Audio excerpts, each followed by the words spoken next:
Hey there, tonight we're diving into the Byzantine New Year, where time, faith, and authority collided in a dance of power and piety, not the fairy tale version you know, but one where emperors debated calendar quirks and festive feasts could shift entire political tides. If these stories help you unwind, I'd love a quick like or subscribe, but only if they're genuinely working for you. I'm curious where in the world you're listening from, so drop your location and local time in the comments. It's amazing seeing our little community span the globe through these historical tales. Now find your comfort zone, perhaps turn on a fan for that gentle background hum, and let's venture into tonight's story together. In the Byzantine Empire, keeping track of time was like trying to herd cats, or perhaps more like juggling cats, since there were so many moving parts involved. Forget your standard wall calendar. Byzantines had a veritable buffet of timekeeping options, each with its own quirks and charms. At the center of this chaos was the Byzantine New Year, an event that was as much about asserting imperial power as it was about marking the passage of time. Now, before you get too cozy with the idea of a Byzantine ball drop, let's dissect this calendar stew they were working with. First up, the Julian calendar. You know, the one Julius Caesar introduced in 46 BC because he got tired of the lunar calendar causing all sorts of scheduling havoc. Well, the Byzantines clung to this Roman relic like a favorite old sweater, despite it being about as accurate as a broken sundial by the time they were done with it. The Julian calendar was essentially a solar calendar, with a year consisting of 365, 25 days. Yes, that extra zero. 25-day meant they had to toss in a leap day every 4 years. It was a bold move for the time, but by the Middle Ages, the Julian calendar was slipping out of sync with the actual solar year by about 11 minutes annually. Not a huge deal over a century, but start stacking those centuries, and you suddenly find yourself celebrating New Year in the wrong season. Then there was the Christian influence. Enter the ecclesiastical calendar, stage left. This was the Byzantine Empire's nod to its spiritual side, with dates and holidays tied to the life of Jesus and other biblical events. Easter, or Pascha as it was known, was the big-ticket item here. Its date was determined by a complicated formula involving the spring equinox and a full moon, which meant it could swing wildly from late March to late April. This added a delightful layer of unpredictability to the yearly rhythm. Imagine booking your vacation without knowing whether it falls in March or April. Welcome to Byzantine planning. But it wasn't all chaos. The Byzantine emperors, never ones to miss a chance to flex their muscles, saw the New Year as the perfect opportunity to reinforce their divine authority. The New Year, known as Indiction, was set on September 1, a date that had nothing to do with the Julian calendar or Easter, but rather harked back to an ancient Roman administrative cycle. It was a fiscal new year, marking the beginning of a new tax cycle. Because who doesn't love starting their year with a reminder of taxes? On this day, emperor would often issue edicts that had the force of law. Because what better way to ring in the new year than with a fresh batch of imperial decrees? These proclamations could cover anything from tax reforms to military campaigns, and they served as a handy reminder of who was in charge. The new year was a time for the emperor to assert his role as God's representative on earth, doling out justice and mercy, or at least his version of it. But here's where things get really Byzantine, in every sense of the word. Picture this, a civilization trying to synchronize a Julian calendar that's slipping behind the solar year, an ecclesiastical calendar based on the lunar cycles, and imperial edicts that dictate the start of a new fiscal year. It was a bit like a game of celestial and political twister. The Byzantines were essentially juggling the heavens with one hand while trying to keep their feet firmly planted in earthly authority with the other. Talk about multitasking. Now, let's not romanticize this too much. Sure, there's a certain allure to the idea of a New Year's celebration woven with religious and imperial significance. But on the ground, the reality was probably a bit more prosaic. For your average Byzantine citizen, the New Year didn't mean fireworks or champagne toasts.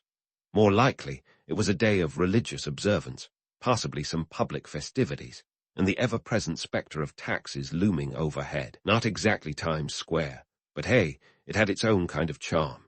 So, where does that leave us in our quest to understand the Byzantine New Year? Well, it's a potent reminder that calendars are about more than just marking time. They're about power, faith, and the delicate balance of keeping an empire running smoothly. The Byzantines might not have had our modern precision, but they certainly knew how to use the calendar to their advantage, and if that meant a bit of celestial improvisation, well, so be it. After all, what's a few minutes' discrepancy when you're ruling a realm that stretches from the Mediterranean to the Black Sea? And speaking of keeping an empire running smoothly, let's dive into the Byzantine New Year's economic implications, a topic that could make even the most hardened tax inspector break into a cold sweat. You see, the Byzantine New Year wasn't just a time for calendar gymnastics or imperial posturing. It was a fiscal reset button, one that emperors loved to push with relish. First off, let's talk about taxes. The Byzantine indiction was essentially the empire's way of saying, "Happy New Year, now pay up." The tax cycle began anew with the indiction, and while today we might grumble about tax season, for the Byzantines, this was an annual reality check. Taxation in the Byzantine Empire was a complex beast, with levies that included land taxes, trade taxes, and even taxes on animals, because why not? If it moved, grew, or was traded, it was probably taxed. The tax revenue collected was vital for maintaining the empire's sprawling bureaucracy and its formidable military machine. To put things in perspective, the Byzantine Empire's tax revenue in the 10th century was estimated at around 7 million numismata annually. That's a hefty sum, even by medieval standards, especially when you consider that a soldier's annual salary might be around 12 numismata. It was a system designed to keep the empire's coffers flush, but it also meant that the average Byzantine citizen felt the pinch every September 1st. The emperor, meanwhile, could look forward to a fresh infusion of cash to fund his various schemes. But it wasn't all about taking. There was a bit of giving too, albeit with strings attached. The new year was an opportune moment for emperors to practice a bit of political legerdemain. By doling out gifts, titles, and positions, they could curry favor with powerful nobles and religious leaders. It's the kind of largesse that would make a modern politician's campaign manager weep with envy. Titles like patrician or protostrator were the medieval equivalent of gold stars, but they also came with responsibilities, and more often than not, a price tag. Let's not forget public spending. The new year was a time for emperors to show off their generosity with public games, festivals, and religious ceremonies. These events were designed to boost morale and win public favor, and they were often as costly as they were extravagant. Think of them as the Byzantine version of a state-sponsored carnival, complete with chariot races, theatrical performances, and occasionally free food. Bread and circuses, anyone. The economic impact of these festivities was significant. For merchants, artisans, and performers, the new year was a golden opportunity to profit. If you were a charioteer, this was your moment to shine, and quite literally, win the crowd. Successful charioteers could earn up to 30,000 numismata in a single year, a fortune that would make even modern-day athletes take notice. Meanwhile, the local economy would get a temporary boost from the influx of visitors and the increased demand for goods and services. However, this wasn't just about keeping the populace entertained and the economy humming. For the emperors, it was also a strategic move. By spending lavishly on public spectacles, they could distract the masses from the more unpleasant aspects of imperial rule, like, say, that looming tax bill. It's a classic case of smoke and mirrors, the kind of political maneuvering that's as old as civilization itself. But let's be real. The new year was also a high-stakes game of imperial poker. The costs of imperial largesse could be staggering, and emperors had to be careful not to overplay their hand. Spend too much, and you risked emptying the treasury. Spend too little, and you might lose the people's loyalty.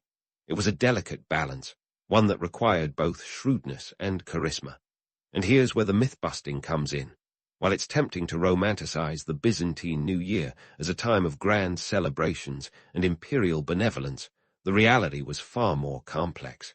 For every sumptuous feast or awe-inspiring spectacle, there were countless citizens grappling with the harsh realities of life under an empire constantly at war, beset by internal strife, and perpetually in need of money. The New Year's festivities may have been dazzling, but they were also a reminder of the empire's underlying fragility. The Byzantine emperors were masters of illusion, adept at using pageantry to project strength and stability. Yet beneath the surface, the empire's economic and social challenges loomed large. It was a precarious balancing act, one that required constant vigilance and deft maneuvering. As we navigate this kaleidoscope of taxes, spending, and imperial strategy, one thing becomes clear. The Byzantine New Year was far more than just a date on a calendar. It was a microcosm of the empire itself, a reflection of its strengths, its weaknesses, and its enduring capacity for reinvention. And as we turn our gaze to the next chapter in this saga, we'll see how the Byzantine emperors continued to wield their power, one new year at a time. But for now, we'll leave the story open, because, as with all things Byzantine, there's always more than meets the eye. And as we turn our gaze to the next chapter in this saga, we find ourselves stepping into the sacred halls where incense mingled with imperial edicts, and where the church and state waltzed a dance as intricate as Byzantine mosaics. You see, in the Byzantine Empire, the new year wasn't just about taxes and imperial pageantry. It was also a time for the church to flex its spiritual muscles. The Byzantine New Year was like a three-ring circus, but instead of clowns and acrobats, you had emperors, bishops, and theologians all jostling for the spotlight. The church wielded influence over time and calendars as if they were celestial puppet masters. They weren't just concerned about what day Easter fell on. They were deeply invested in shaping the public's perception of time itself.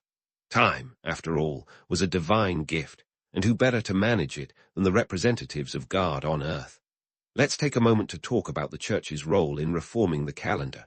You might think of calendars as something rather mundane. After all, they hang quietly on our walls, marking dentist appointments and birthdays. But in the Byzantine Empire, calendars were battlegrounds for ideological supremacy. The church had a vested interest in aligning earthly calendars with heavenly truths. Why? Because controlling time meant controlling how people lived their faith day by day. If that doesn't scream power play, I don't know what does. The ecclesiastical calendar was a masterpiece of religious engineering. It dictated the timing of feasts, fasts, and festivals, creating a rhythm of worship and observance that was woven into the fabric of daily life. Easter was the crown jewel, determined by a cosmic game of hopscotch involving the spring equinox and a full moon. The church's authority over this calculation was absolute, and they guarded it like a dragon hoarding gold. After all, if the clergy could predict when Christ would rise each year, surely they were the ones to guide the faithful through the temporal maze. Now, let's not forget our man on the throne, the Byzantine emperor, who was as much a religious figure as he was a political one. The emperor wasn't just some guy with a fancy hat. He was the vicar of Christ in the East, a title that came with a lot of spiritual heft. His coronation took place in the Hagia Sophia, the grand cathedral of Constantinople, because why not start your reign with some divine endorsement? The emperor and the patriarch, the head of the church, had a relationship that was part partnership, part power struggle, and part theological debate club. For the emperor, the new year was an invaluable opportunity to display his piety and divine favor. He'd trot out to church services, make offerings, and maybe even throw in a sermon or two for good measure. It was a spectacle of faith as much as it was of governance. The emperor's ability to lead was seen as an extension of his ability to please God, and what better time to remind everyone of that fact than at the start of a new year. But don't be fooled into thinking this was all a seamless blending of church and state. The reality was more like a Byzantine soap opera, with as much drama as you'd find in any modern political scandal. The church had its own agenda, and sometimes it ran counter to imperial ambitions. There were theological disputes, such as the iconoclasm controversy, where emperors and church leaders squared off over whether or not to venerate icons. It was less about the images themselves, and more about who got to call the shots on divine matters. The church was also a powerful economic player. Monasteries owned vast tracts of land and were major producers of goods, from wine to textiles. They were economic powerhouses in their own right, and their influence extended far beyond the spiritual realm. The church's wealth made it a key player in the empire's fiscal strategies, and its leaders were often involved in the nitty-gritty of economic policy. So, when the emperor made his New Year proclamations, you can bet he was taking into account the church's interests and its coffers. This brings us to the myth-busting part. The romantic notion of a harmonious church-state relationship is just that, a myth. The reality was a constant negotiation, a dance of concessions and power plays. The church had to balance its spiritual mission with its very real political and economic interests, while the emperor navigated the religious landscape to maintain his authority. It was a delicate game of chess, with each side making strategic moves to keep the other in check. So, what does all this tell us about the Byzantine New Year? It was a microcosm of the empire's complex relationship between faith and power. The church and state were inextricably linked, each using the other to bolster its own position. The calendar was a tool of both divine and imperial authority, shaping not just the passage of time, but the very lives of the Byzantine people. This dance of power and piety was a hallmark of Byzantine civilization, a reminder that in this empire, as in life, nothing was ever quite as simple as it seemed. As we leave this chapter open for continuation, remember that the Byzantine New Year was not just a date. It was a reflection of the empire's soul, a testament to its ability to weave faith and power into a tapestry of enduring complexity. Stay tuned, because the Byzantine saga is far from over, and there's always more beneath the surface, waiting to be uncovered. Now, speaking of the Byzantine New Year as a reflection of the empire's soul, let's pivot to the political machinery that revved up every September 1st. This wasn't just about marking a date. It was a full-on imperial parade of propaganda, with emperors strutting their stuff as if they were in a political peacock contest. The New Year was the stage where emperors flexed their strategic muscles, broadcasting their grandeur in the face of chaos and conflict.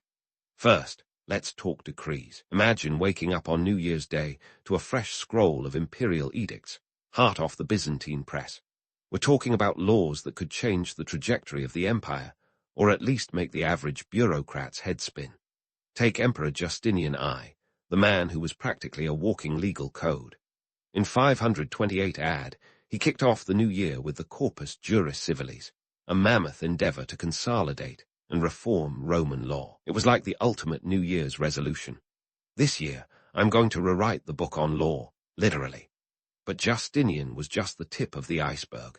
Emperors saw New Year's decrees as an opportunity to assert dominance over everything from military campaigns to tax reforms. Emperor Basil Roman II, known as the Bulgar Slayer, nothing like a catchy nickname to cement your legacy, used the new year to announce a military campaign against the Bulgarians in the late 10th century. Talk about setting the tone for the year.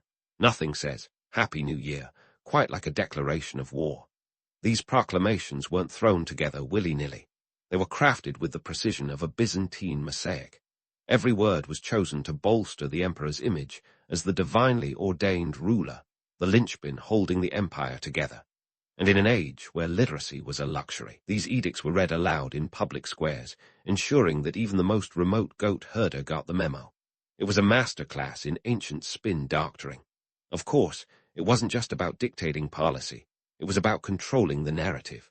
The Byzantine emperors were acutely aware of the power of public perception. They used the new year as a platform to showcase their divine favor and political prowess. Imagine the emperor, resplendent in his ceremonial garb, declaring to the masses that the empire was strong, prosperous, and above all, firmly under his benevolent thumb. It was theater on an imperial scale, complete with all the pomp and circumstance one could muster. There's a certain romance to this idea of imperial propaganda, a sort of medieval marketing campaign designed to soothe the populace and keep dissent at bay. But let's not get too carried away. The reality was often a lot messier. Behind the grand proclamations and gilded facades, the Byzantine Empire was a powder keg of political intrigue, with factions vying for power like it's the latest TikTok trend. Consider the reign of Emperor Michael Roman III, known as Michael the Drunkard. His New Year speeches were more about trying to keep the empire afloat amid internal chaos than any grand vision. His uncle, Bardas, essentially ran the show, and Michael's rule was marked by court intrigue and a penchant for the bardel. If there's a lesson here, it's that even emperors could find themselves puppets in the hands of more cunning players. But political machinations weren't just confined to the throne room. They seeped into every crevice of Byzantine society, from the church to the military. The new year was a time when the empire's top brass, generals, governors, and church leaders, jostled for influence, each eager to secure a slice of the imperial pie. It was a high-stakes game of chess, with the emperor as the king, surrounded by an ever-shifting cast of loyal knights and scheming bishops. Speaking of bishops, the church was never far from the political action. Emperors relied on the ecclesiastical hierarchy to lend legitimacy to their rule. A well-timed endorsement from the patriarch could make or break an emperor's New Year address. But this wasn't just a one-way street. The church, ever the savvy political player, used its influence to steer imperial policy in directions that suited its own interests. It was a symbiotic relationship, with each side leveraging the other to maintain a delicate balance of power. And let's not overlook the military, the empire's bulwark against external threats and internal dissent. The New Year was often a time for military parades and displays of force, designed to remind both allies and adversaries of Byzantine might. Soldiers, decked out in gleaming armor, would march through the streets of Constantinople, banners unfurled, while the emperor reviewed his troops with an air of divine authority. It was a spectacle meant to inspire loyalty and deter rebellion, a not-so-subtle reminder that the empire's peace was bought with blood and steel. But here's the kicker. While the New Year was a grand stage for imperial pageantry, the empire's stability was far from guaranteed. Beneath the surface of all this pomp lay a seething cauldron of unrest. The Byzantine Empire was a patchwork of cultures, languages, and religions, and the New Year was as much about papering over these divisions as it was about celebrating unity. The reality was that emperors had to tread carefully, navigating a minefield of potential crises. A poorly timed decree or an ill-conceived military campaign could spark rebellion or invite invasion. The empire's borders were ever-shifting, and the New Year was often a time when new alliances were forged and old ones tested. It was a perpetual balancing act, requiring emperors to be both diplomat and despot. So, as we ponder the Byzantine New Year and its political machinations, let's strip away the romantic veneer and see it for what it was. A high-stakes game of power, played out on a grand stage, with emperors as the star performers. It was a time when the fate of the empire hung in the balance, teetering between triumph and turmoil. And while the New Year may have been a moment of celebration, it was also a reminder of the relentless challenges that came with ruling an empire as vast and diverse as Byzantium. As we leave this chapter open for the next act, remember that in the Byzantine Empire, the New Year was more than just a date.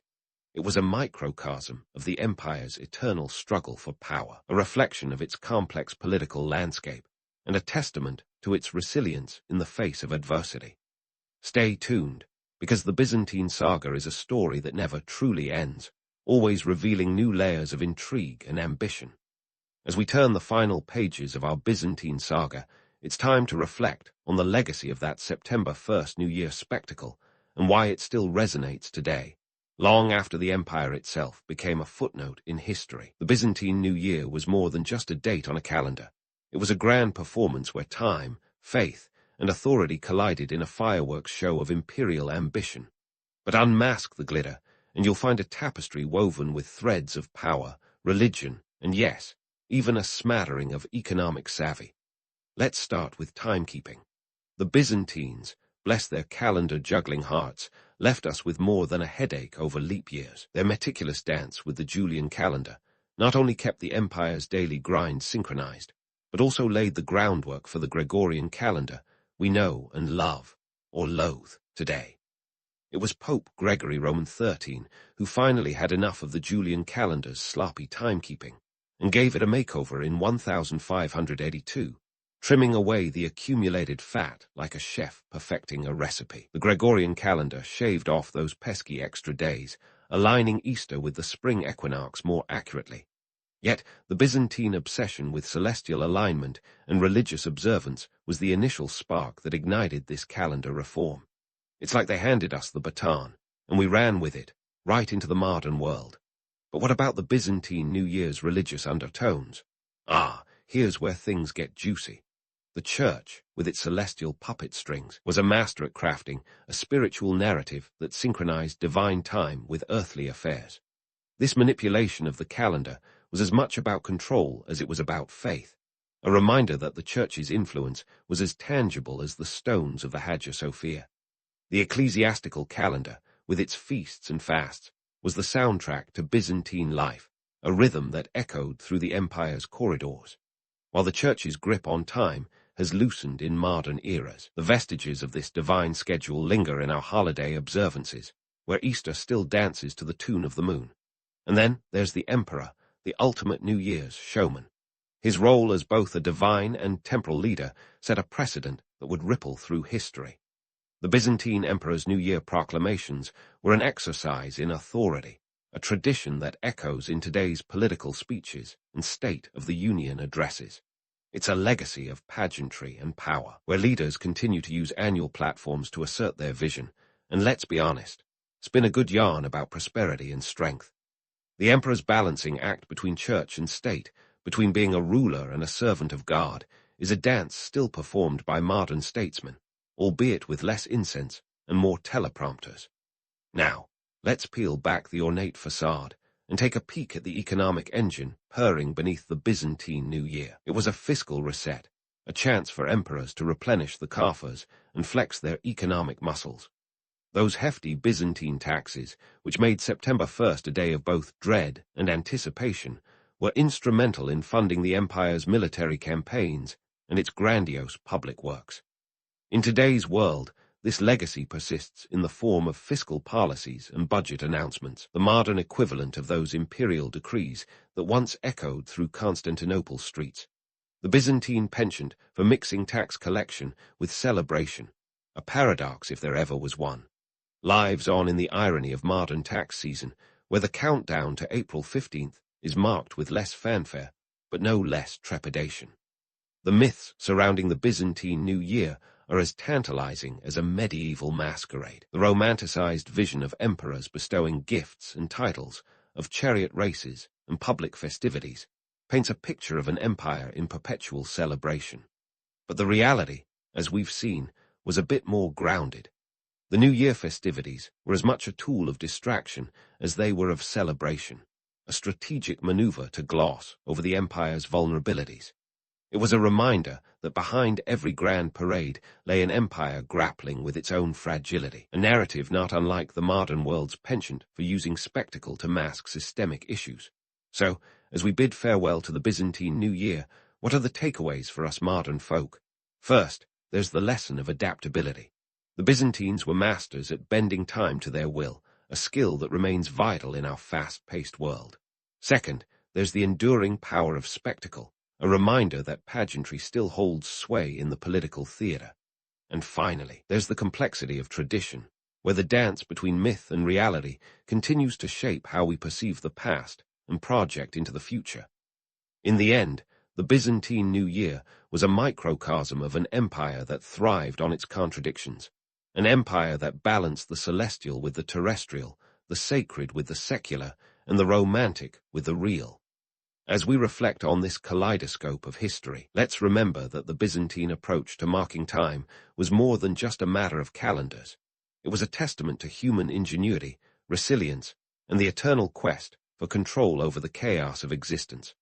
And with that, we've reached the final chime of our Byzantine clock. May the echoes of this ancient empire remind us that history is a dance of time and tradition, always waiting to be rediscovered, one new year at a time. You crack open your eyes to the chilly embrace of a colonial American morning, where the only central heating is a stubborn fire that needs a bit of coaxing. Forget the snooze button. You're up because the rooster says so, and this feathery alarm clock doesn't have an off switch. Today's weather report: cold. Surprise, surprise. You don't exactly have a puffer jacket to throw on, but layers of wool and linen will have to do. Welcome to a world where laundry day is an all-day affair, not a quick spin cycle. Your first stop is the hearth, the heart of your home and your best shot at warmth. You stoke the fire and get ready to whip up breakfast, which, spoiler alert, doesn't involve avocado toast. Instead, you reach for the cornmeal.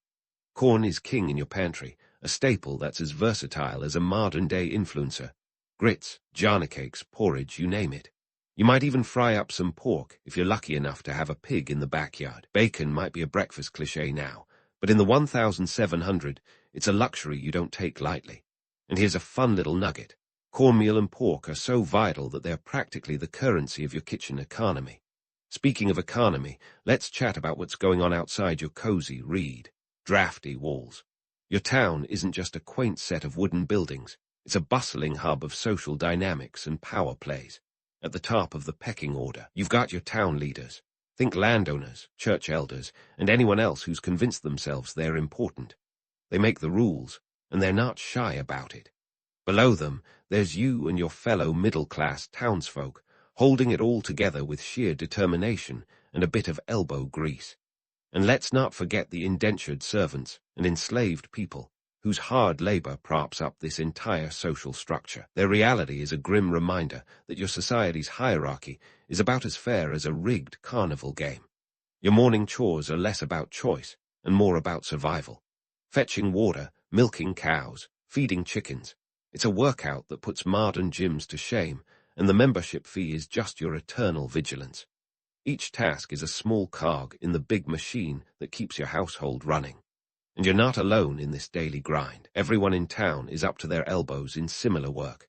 It's a communal orchestra of clanging buckets and clucking hens that's strangely comforting in its predictability. Interacting with your neighbors is an exercise in social navigation. Remember, this isn't a Hallmark movie where everyone is overly friendly. There's a pecking order to respect, and crossing those invisible lines is about as advisable as poking a bear. You nod to the tanner, wave to the blacksmith, and politely listen to the baker's complaints about the price of flour. It's all about keeping the peace and making sure you're not the talk of the town for the wrong reasons. As you go about your day, it's easy to romanticize the simplicity of these times, but don't let the quaint charm fool you. Life is tough, and every decision is steeped in practicality. The morning hustle is more than just a quaint routine. It's a testament to the resilience and resourcefulness of your community. And while you might not have a smartphone to check the latest news, rest assured that the village gossip will fill you in on everything you didn't ask to know. So as you sip on your morning cider, yes, even the kids get a taste, because water isn't always safe. Take a moment to appreciate the little victories, like finally getting that fire to roar or managing to snag the last piece of bacon.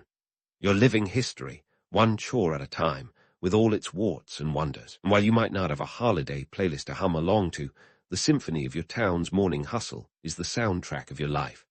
As your cider warms your insides, you contemplate the day's errands, starting with a trip to the marketplace, a hive of activity that's as much about gossip as it is about commerce. Forget Amazon Prime.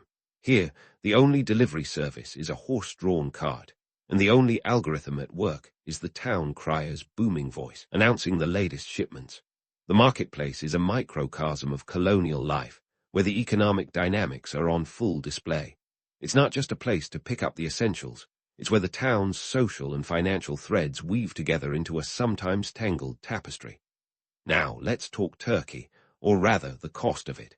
You've got your eyes on a plump bird for the Christmas feast, but at 6 pence per pound, it's not exactly a bargain. That's about 3 days' wages for the average laborer, by the way. And before you ask, no, there are no Black Friday sales to slash those prices. Every penny counts here, especially when your pockets are lighter than overcooked soufflé. The British colonial government, in all its infinite wisdom, has slapped taxes on everything from sugar to stamps, making sure the king's coffers are as full as your pantry is empty. But hey, who needs cash when you've got bartering? In colonial towns, bartering is the name of the game. Got some extra cornmeal, trade it for a yard of fabric. Need shoes repaired, offer up a few eggs. It's a world where your word is as good as gold, provided you've got the goods to back it up. And while the idea of a cashless society might sound appealing to modern ears, let's not romanticize it too much. Bartering is an art form that requires negotiation skills sharper than a blacksmith's anvil. Not everyone's got the chops for it. Then there's the matter of currency, or the lack thereof. Hard coinage is scarcer than a polite debate at a town hall meeting. Colonial America is a patchwork quilt of different currencies, with each colony printing its own money. New York pounds, Pennsylvania shillings, and Virginia tobacco notes all jostle for dominance, and converting one to another is about as straightforward as assembling IKEA furniture without instructions. And when you finally manage to get your hands on some British coins, they're likely to vanish faster than the last slice of apple pie at a church social. As you wander through the stalls, your Christmas shopping list starts to materialize. It's a modest affair, more necessity than luxury.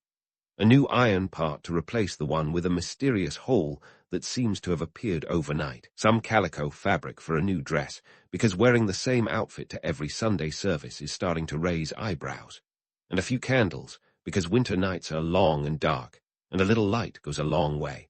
Forget about extravagant gifts. In this world, practicality reigns supreme.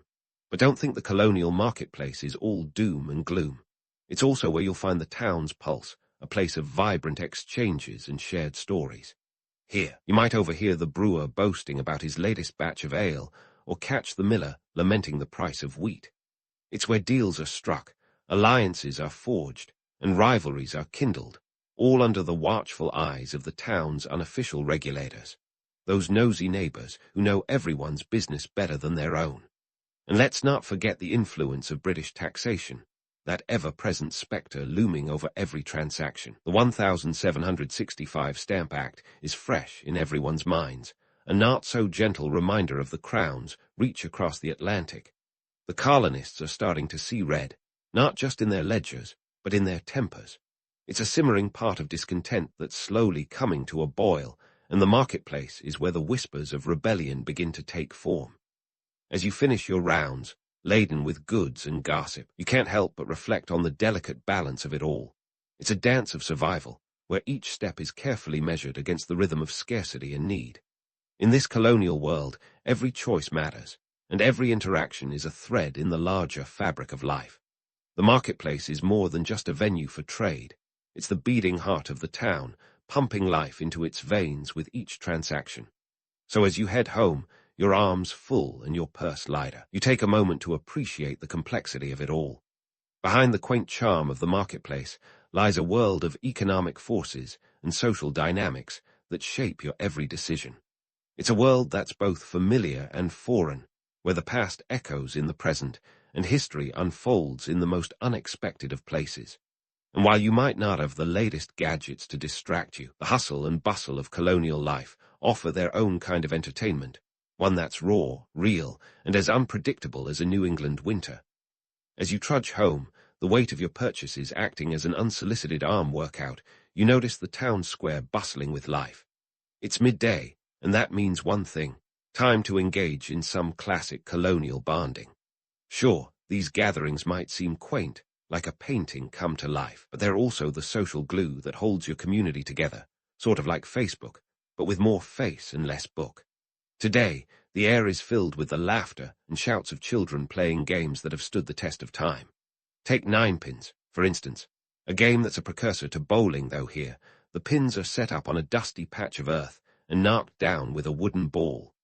It's a far cry from a modern bowling alley with its neon lights and questionable shoe rentals, but for the kids, it's just as thrilling. And if you think dodgeball is a brutal game, try playing it with a leather ball stuffed with straw. That's right. These kids are tough, developing agility that could give a cat a run for its money. Meanwhile, the adults gather in informal clusters, engaging in spirited debates over local issues or swapping tall tales that have grown taller with each retelling. The local tavern, conveniently located near the square, serves as the unofficial hub for these discussions. A pint of ale costs about 3 pence, and while it might not be a craft brew with hints of elderberry and oak, it's strong enough to loosen tongues and ease social tension. In these gatherings, your status isn't determined by wealth alone, but by how well you can engage in witty banter or spin a yarn. The art of conversation is alive and well, and there's no such thing as a quick chat. Each exchange is a potential epic. Religion plays a pivotal role in shaping these public interactions, acting as both a unifying force and a source of division. Sunday church services are the main event, drawing everyone from the devout to the dubious. While the sermon might feel like an eternity, seriously, we're talking 2 hours minimum. It's the post-service mingling that really counts. The church is more than just a house of worship.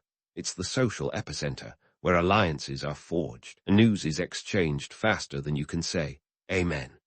It's also a great place to engage in some low-key people-watching, judging who wore their best woolen frock and who didn't quite get the memo. But don't let the picturesque image of a town gathered in harmony fool you. Underneath the surface, tensions are simmering like a pot about to boil over.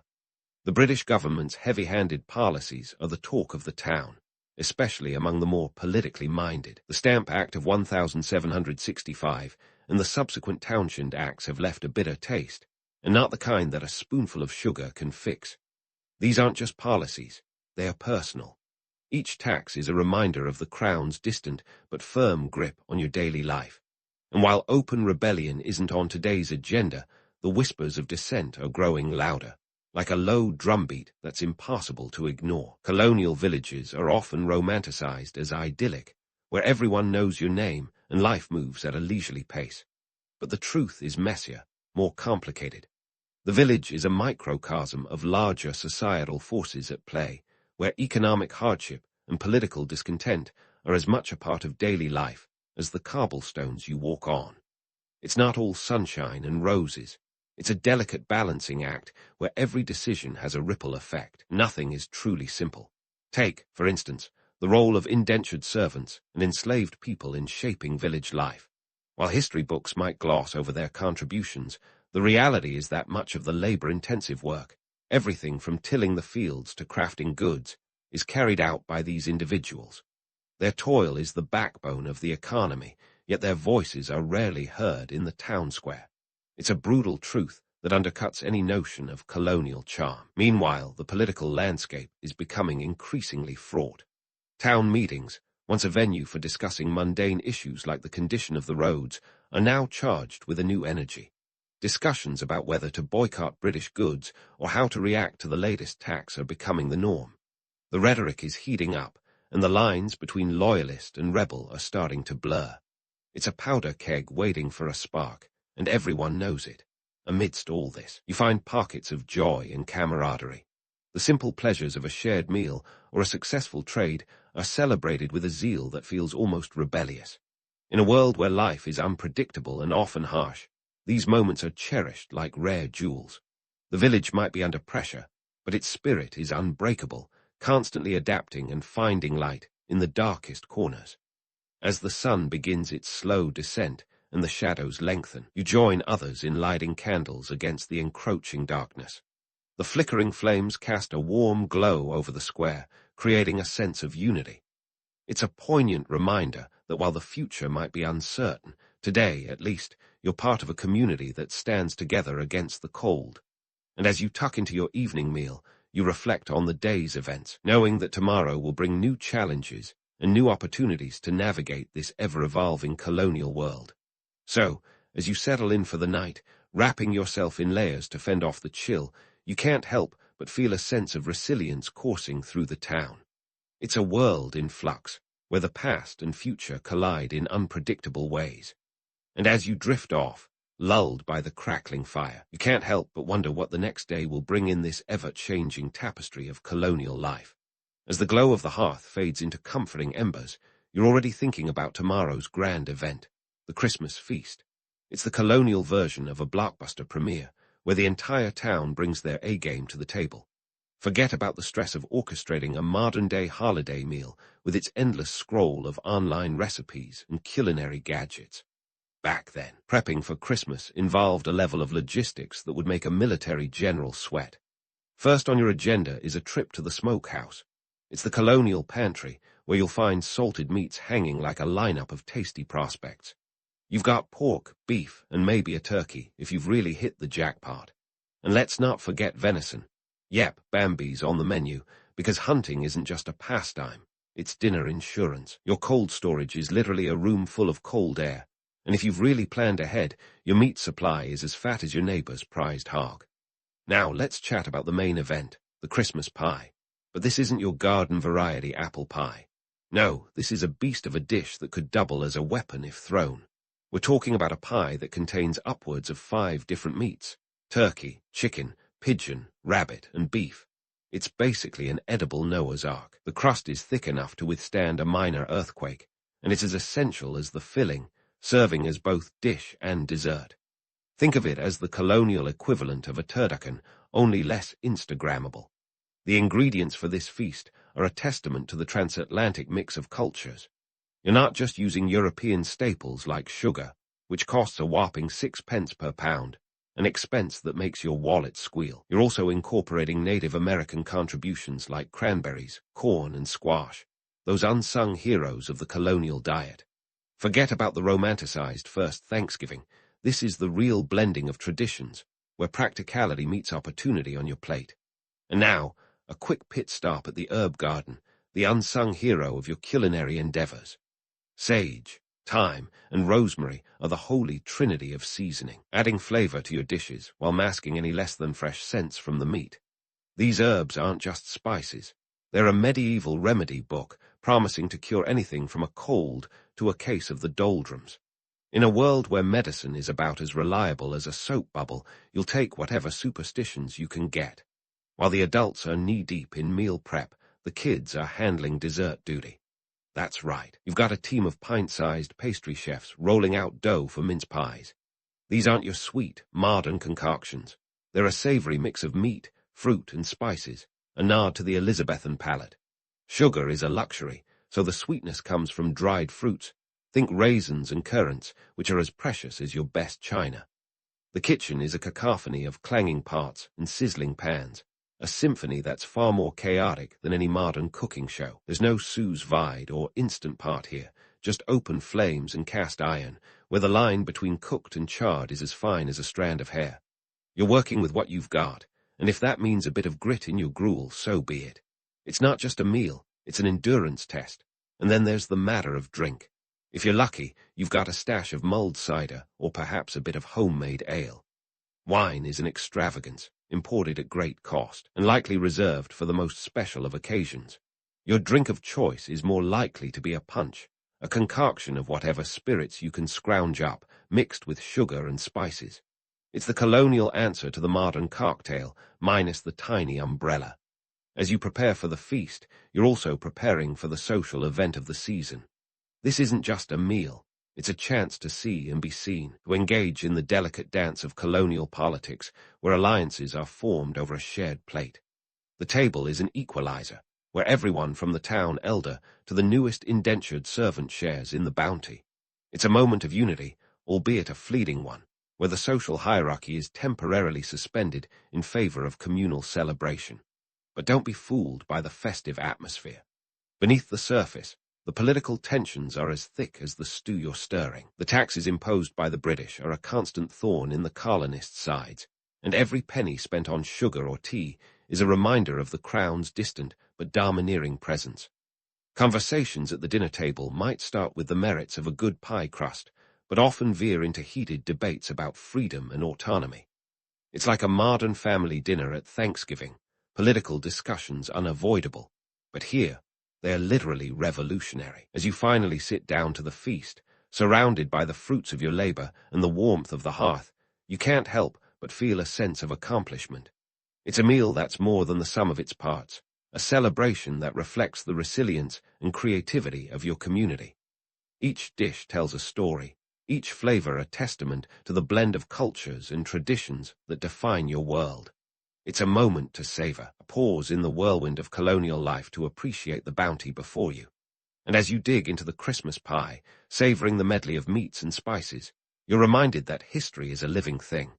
It's not just recorded in the annals of dusty books, but in the everyday moments, the shared meals, and the communal gatherings that shape your life.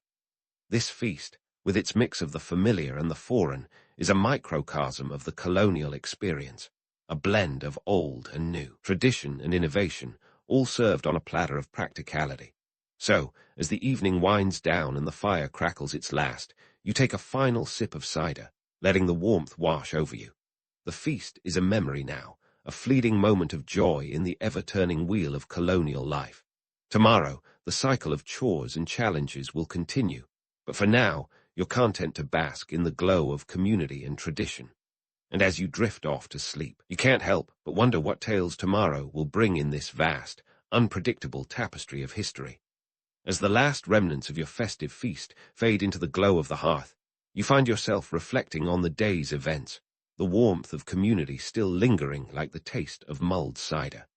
Colonial Christmas evening in America is less about hallmark moments and more about survival with a side of fellowship. It's a reality check, against any overly rosy portrayals of ye olde Christmas celebrations, reminding us that history is often more grit than glitter. Let's talk about Christmas evening, your colonial community's version of a grand finale. The meal may be over, but the evening is just warming up. Picture a gathering where the room is lit by the soft flicker of candles, casting long shadows that dance across the walls. It's an intimate setting where everyone, from the village elder to the youngest child, is bundled in layers against the winter chill. The atmosphere is cozy, but make no mistake, the wooden chairs and hard benches aren't exactly plush recliners. Your evening entertainment is a far cry from streaming platforms and endless channel options. Instead, you get real-life storytelling, where your neighbor spins a yarn that's as likely to be true as it is embellished. Think of it as the colonial version of a viral TikTok challenge, only with less choreography and more dramatic flair. You might hear tales of daring hunts, strange occurrences, or perhaps a ghost story meant to keep even the most skeptical wide-eyed. These narratives are not just idle chatter. They are the oral history of your community, passed down through generations, each retelling adding a new layer of spice. And speaking of spice, let's not forget the music. Someone might pull out a fiddle, and suddenly the room is alive with the sound of jigs and reels. It's a rollicking good time, even if those dance steps could trip up a rhythm-challenged soul. The music echoes off the plaster walls, its rhythm a heartbeat that draws everyone together. It's in these moments that you truly see the glue that holds your community together, shared experiences, and the simple joy of being in each other's company. Yet, it's important to remember that this scene of cohesion is set against a backdrop of social and political tension. The colonial world isn't all hand-holding and caroling. It's a complex tapestry of clashing interests and simmering unrest. British taxes loom over every transaction, a constant reminder of a distant government's grip on your life. The evening's conversations might start with laughter, but can quickly turn to the serious, discussing the latest news from across the pond or the implications of the Stamp Act. It's a potent reminder that while Christmas offers a brief respite, the challenges of colonial life are never far away. As the evening wears on, you're struck by the diversity of traditions blending together. The colonial Christmas is a hodgepodge of influences, a reflection of the various cultures that have found their way to this new world. From English wassailing songs to Dutch traditions like exchanging simple gifts, your celebration is a melting pot long before that term becomes popular. Each element tells a story of migration, adaptation, and resilience. It's a reminder that Christmas, much like the colonies themselves, is ever-evolving, a patchwork of old and new. But let's bust a myth while we're at it. The idea of a snowy, idyllic Christmas is more fiction than fact. Sure, you might have frost nipping at your nose, but white Christmases aren't the norm. The weather is unpredictable, and the lack of modern heating means that cozying up by the fire is less about atmosphere and more about necessity. Forget about sleigh rides through the snow. Most of your travel involves trudging through muddy paths, hoping your shoes, which cost about 2 shillings a pair, don't fall apart in the process. The evening draws to a close with a communal sense of gratitude, a collective exhale after a day of hard work and celebration. You're reminded that these gatherings, while joyful, are also rare moments of reprieve from the grind of daily life. The community's cohesion is built on the shared understanding that survival in this colonial world requires cooperation and mutual support. It's a testament to the human spirit, finding light in the darkest corners and connection in shared experiences. As you make your way home, the cold air biting at your cheeks, you can't help but reflect on the enduring legacy of these traditions. The colonial Christmas, with all its complexities and contradictions, lays the groundwork for the modern holiday season. It's a reminder that the spirit of togetherness, resilience, and adaptation is timeless, transcending the boundaries of time and place. While the trappings of Christmas may have changed, trading wooden chairs for plush sofas and storytelling for Netflix marathons, the core essence remains the same. So as you drift into sleep, wrapped in the warmth of your blanket and the comfort of a full belly, you're left pondering the significance of this day. It's more than just a feast or a gathering. It's a reflection of the world in which you live, a microcosm of the challenges and triumphs that define colonial life. It's a reminder that history isn't just about grand events and famous figures. It's about the everyday moments that, when woven together, create the rich tapestry of human experience. And as the fire's last embers glow softly in the hearth, you can't help but feel a sense of continuity, knowing that these moments of community and connection will echo through the centuries, shaping the traditions and celebrations of generations to come. It's a comforting thought, a reminder that even in a world as unpredictable as the colonial frontier, some things remain steadfast, like the simple joy of sharing a meal and a story with those you hold dear. And with that, you let the gentle hum of history lull you into a well-deserved slumber. Christmas in the 14th century isn't exactly the hallmark card you might be picturing. Forget cozy fireplaces and sweet carols. This is a time when celebrating the birth of Christ meant pulling out all the stops to flaunt wealth and influence. You're at a feast that could make a modern all-you-can-eat buffet look like a frugal snack. Let's dive into the sensory overload of a medieval Christmas feast, where opulence and excess were the name of the game, but the price of admission was higher than your average peasant could ever dream. First up, the food. Oh, the food. A typical spread could include as many as 20 different dishes, and we're not just talking about your basic turkey and ham. You'd be staring down a boar's head, complete with garlands of bay leaves and rosemary, and if you're really in the big leagues, a whole roasted peacock. Yep, you heard that right. Peacock. The bird would be skinned, cooked, and then dressed back in its feathers for maximum wow factor. It's not just dinner. It's a medieval Instagram moment, and you don't even have a phone to capture it. But before you start thinking that every medieval noble was living the life of a culinary influencer, let's talk logistics. Imagine trying to feed an entire banquet hall, often seating upwards of 100 guests, without the convenience of modern refrigeration, electric ovens, or even running water. Every dish was a Herculean effort of coordination. Cooks had to rely on salt to preserve meat, and spices were worth their weight in gold, literally. Pepper was so expensive that it was sometimes used as currency.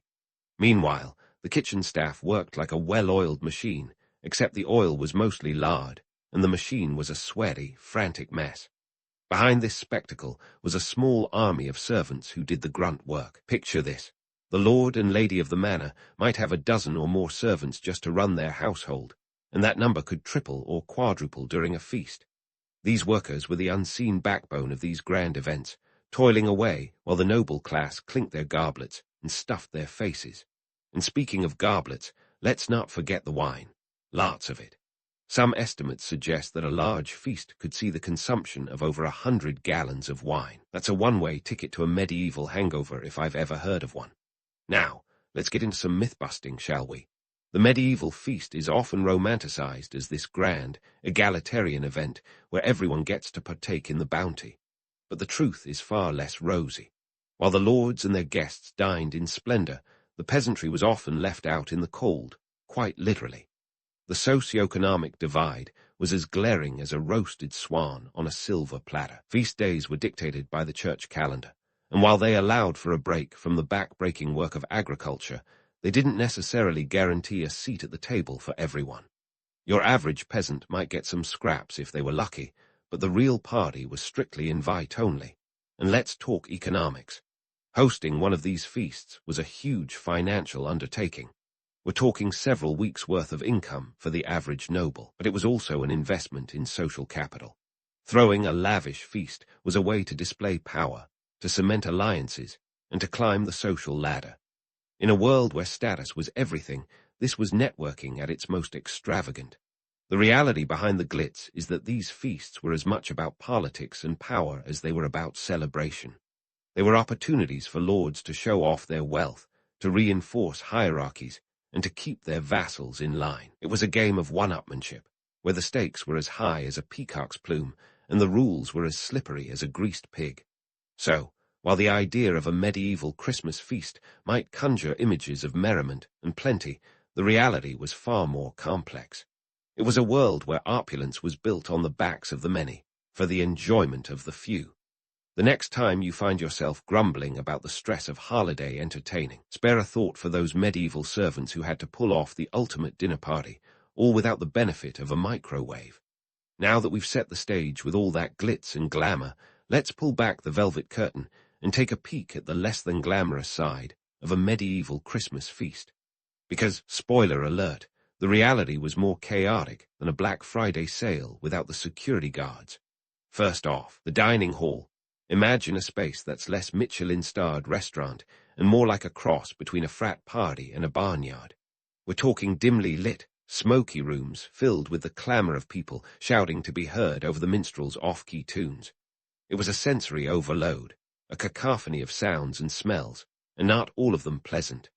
Remember, this was a time when personal hygiene was more of a suggestion than a rule. Body odor mingled with the scent of roasting meat and the tang of spilled wine, creating an olfactory experience that would make your nose wish it could take a day off.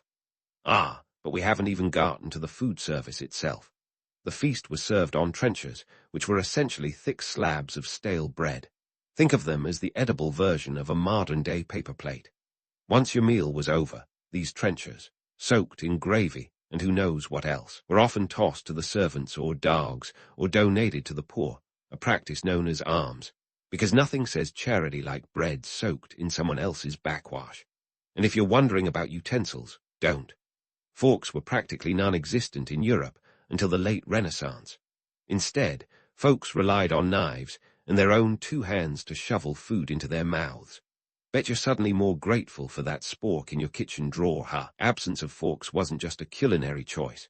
It was a whole lifestyle, one that often resulted in hands as sticky as a toddler after a candy binge. Now, let's talk hygiene, or the medieval interpretation of it, which frankly feels like an oxymoron. Hand-washing was a ceremonious affair at the start of the meal, but clean was a relative term. You'd have a basin of water and a towel, shared by multiple diners, which sort of defeats the purpose if you ask me. It's like washing your hands in a kiddie pool after a dozen kids have already splashed around in it.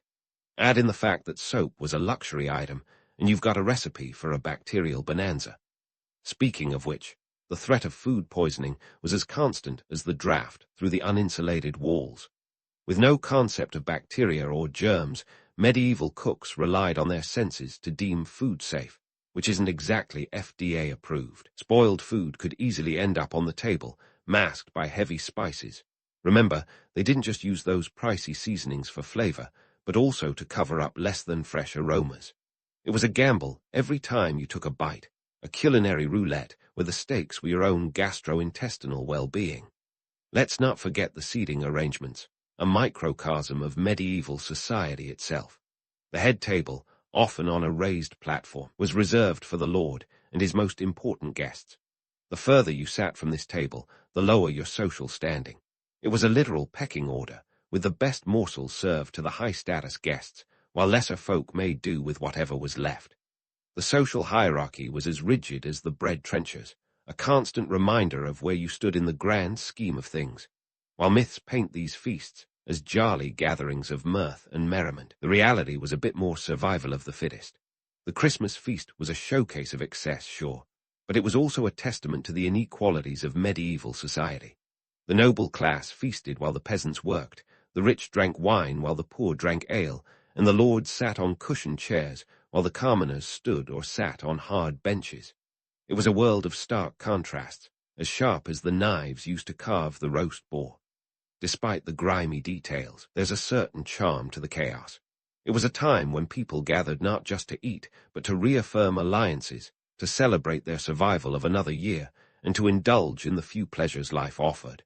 It was messy, it was loud, and it was imperfect, much like the people themselves. But maybe that's what made it so human. After all, even in the midst of unsanitary conditions and questionable cuisine, there was a shared experience, a communal spirit that transcended the muck and mire. So next time you're clinking glasses at your own holiday feast, take a moment to appreciate the clean cutlery, the sanitized hands, and the miracle of food safety standards. And spare a thought for those medieval revelers who navigated the chaos with little more than a stale bread plate and a hearty appetite. Because history, as messy and complicated as it is, has a way of reminding us of just how far we've come, and how much we still share with those who came before us. Now, let's peel back the layers of entertainment that were the beating heart of a medieval Christmas feast, because no matter how many trenchers of gravy-soaked carbs you shovel down, eventually, you need something more than just food to keep the party going. Welcome to the medieval version of Netflix, complete with live-action drama, slapstick humor, and just a sprinkle of the bizarre. First, let's talk about the minstrels. These were the original rock stars of the Middle Ages, though instead of electric guitars, they wielded lyres and lutes. Their job, to keep the ambience lively. Think of them as the playlist you can't skip, strumming away with tunes that ranged from romantic ballads to bawdy drinking songs.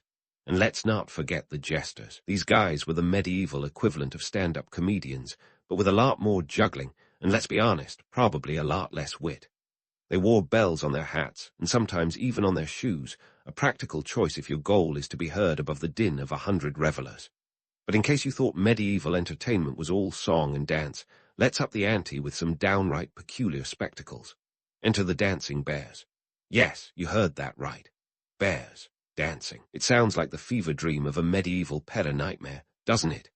These bears were trained to perform tricks, a big hit with the crowds, but likely not so much for the bears themselves, who were probably just in it for the snacks. It was a wild, unpredictable show, literally, and a reminder that medieval entertainment often walked a fine line between captivating and cruel. Now, while the jesters juggled and bears bumbled, don't be fooled into thinking this was all just innocent fun. These feasts were political arenas as much as they were parties. Picture a Game of Thrones plot, but replace the dragons with roast boars and the Iron Throne with an uncomfortable wooden chair. Lords and ladies didn't just come to feast. They came to forge alliances, negotiate marriages, and perhaps even plan a bit of Machiavellian maneuvering. After all, what better time to plot than when your rivals are too busy trying to out-eat and out-drink each other? Take, for instance, the seating arrangements. Again, not merely a matter of comfort, but a deliberate display of power. Being seated close to the host was like having the medieval version of a verified Twitter account. It signaled influence, favor, and the promise of juicy gossip.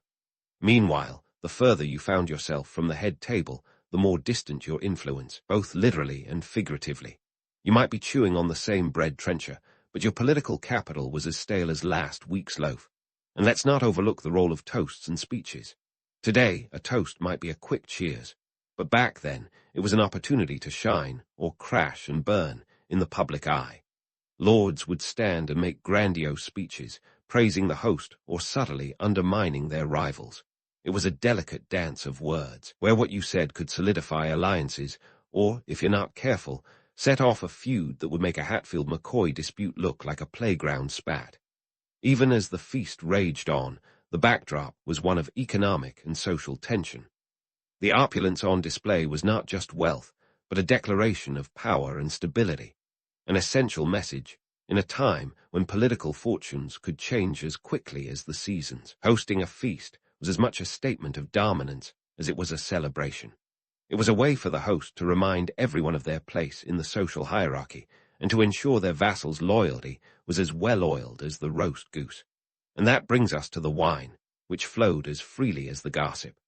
Alcohol was the social lubricant that could either cement friendships or fuel rivalries, with estimates suggesting over 100 gallons might be consumed at a single feast. It's no wonder that by the end of the night, tongues were as loose as the laces of an overstuffed bodice.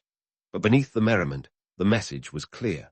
In a world of shifting allegiances, the Christmas feast was a chance to solidify your standing or topple someone else's.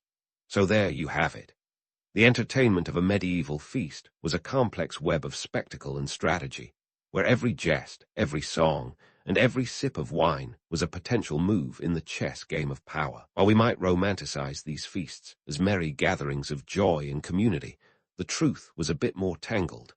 There were occasions where the personal was political, and every laugh and cheer had an undercurrent of ambition.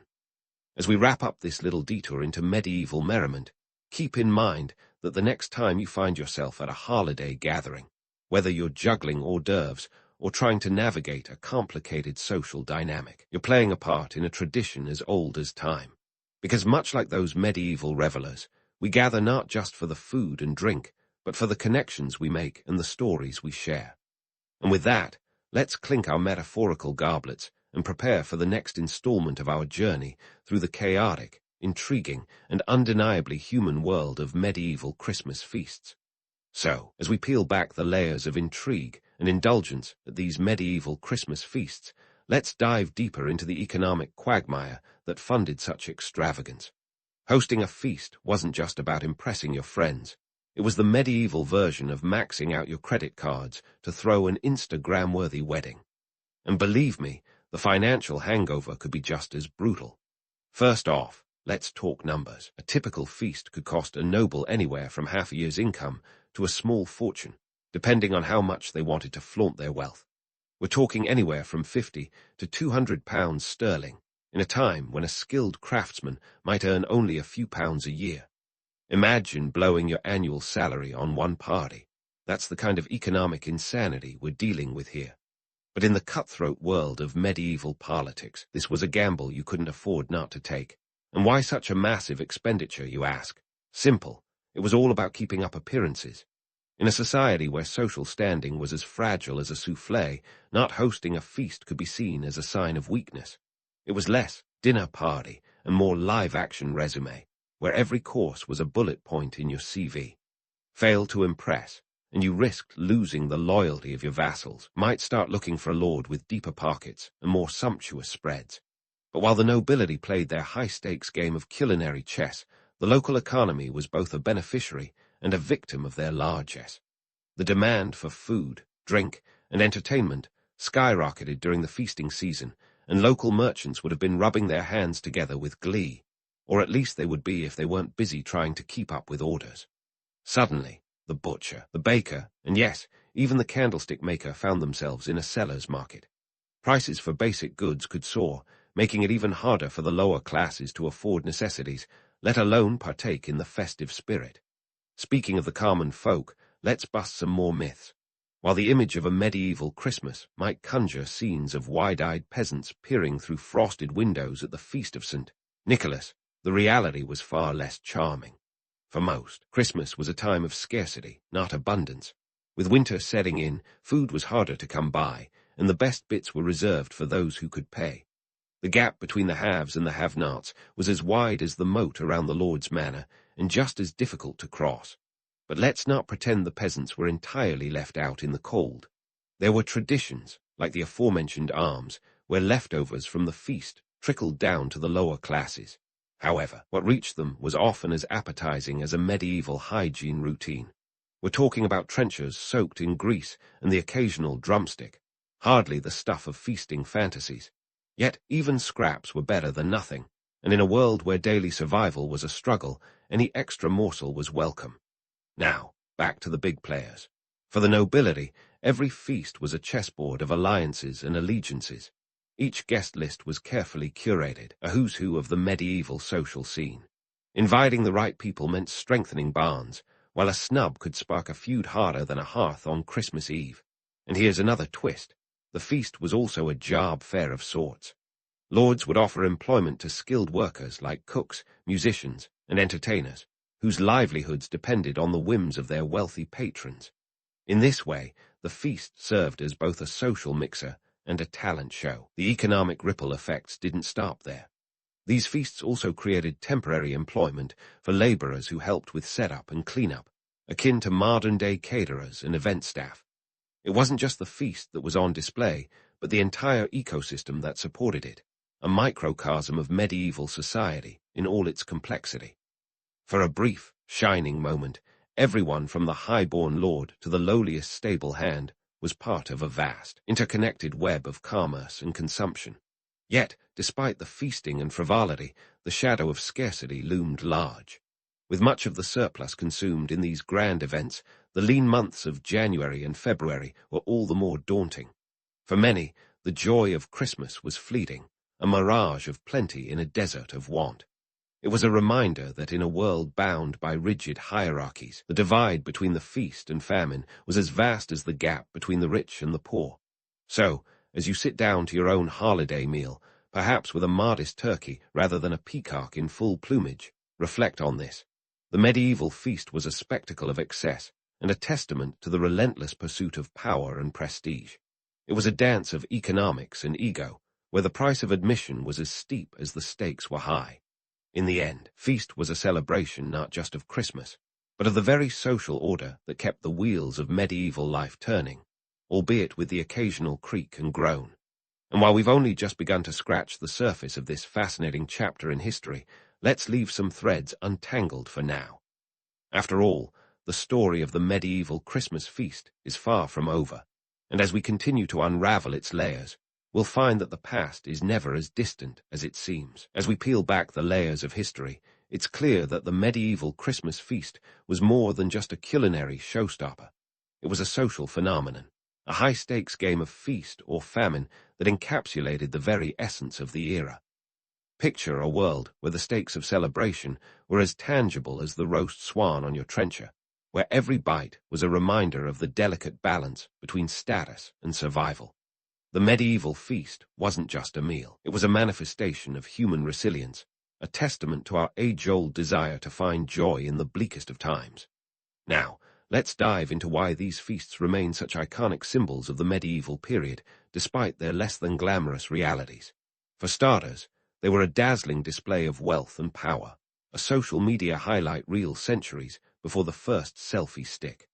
Imagine a lord spending the equivalent of his annual income, say £100 on a single event. That's akin to hosting a wedding with a price tag that would make even the Kardashians blush. This wasn't just a feast, it was a statement, a tangible declaration of one's place in the social hierarchy. But beyond the bling, these gatherings were a showcase of human tenacity. In an age when the average life expectancy hovered around a mere 30 to 40 years, and winter was more foe than friend, the act of celebrating was itself a form of defiance. The medieval Christmas feast was a bright, opulent flare against the dark, cold nights, a communal act of "we're still here," a collective cheer in the face of adversity. Culturally, these feasts left an indelible mark. Sure, we might not be serving peacock at our modern holiday tables, but the echoes of these gatherings resonate in our own traditions.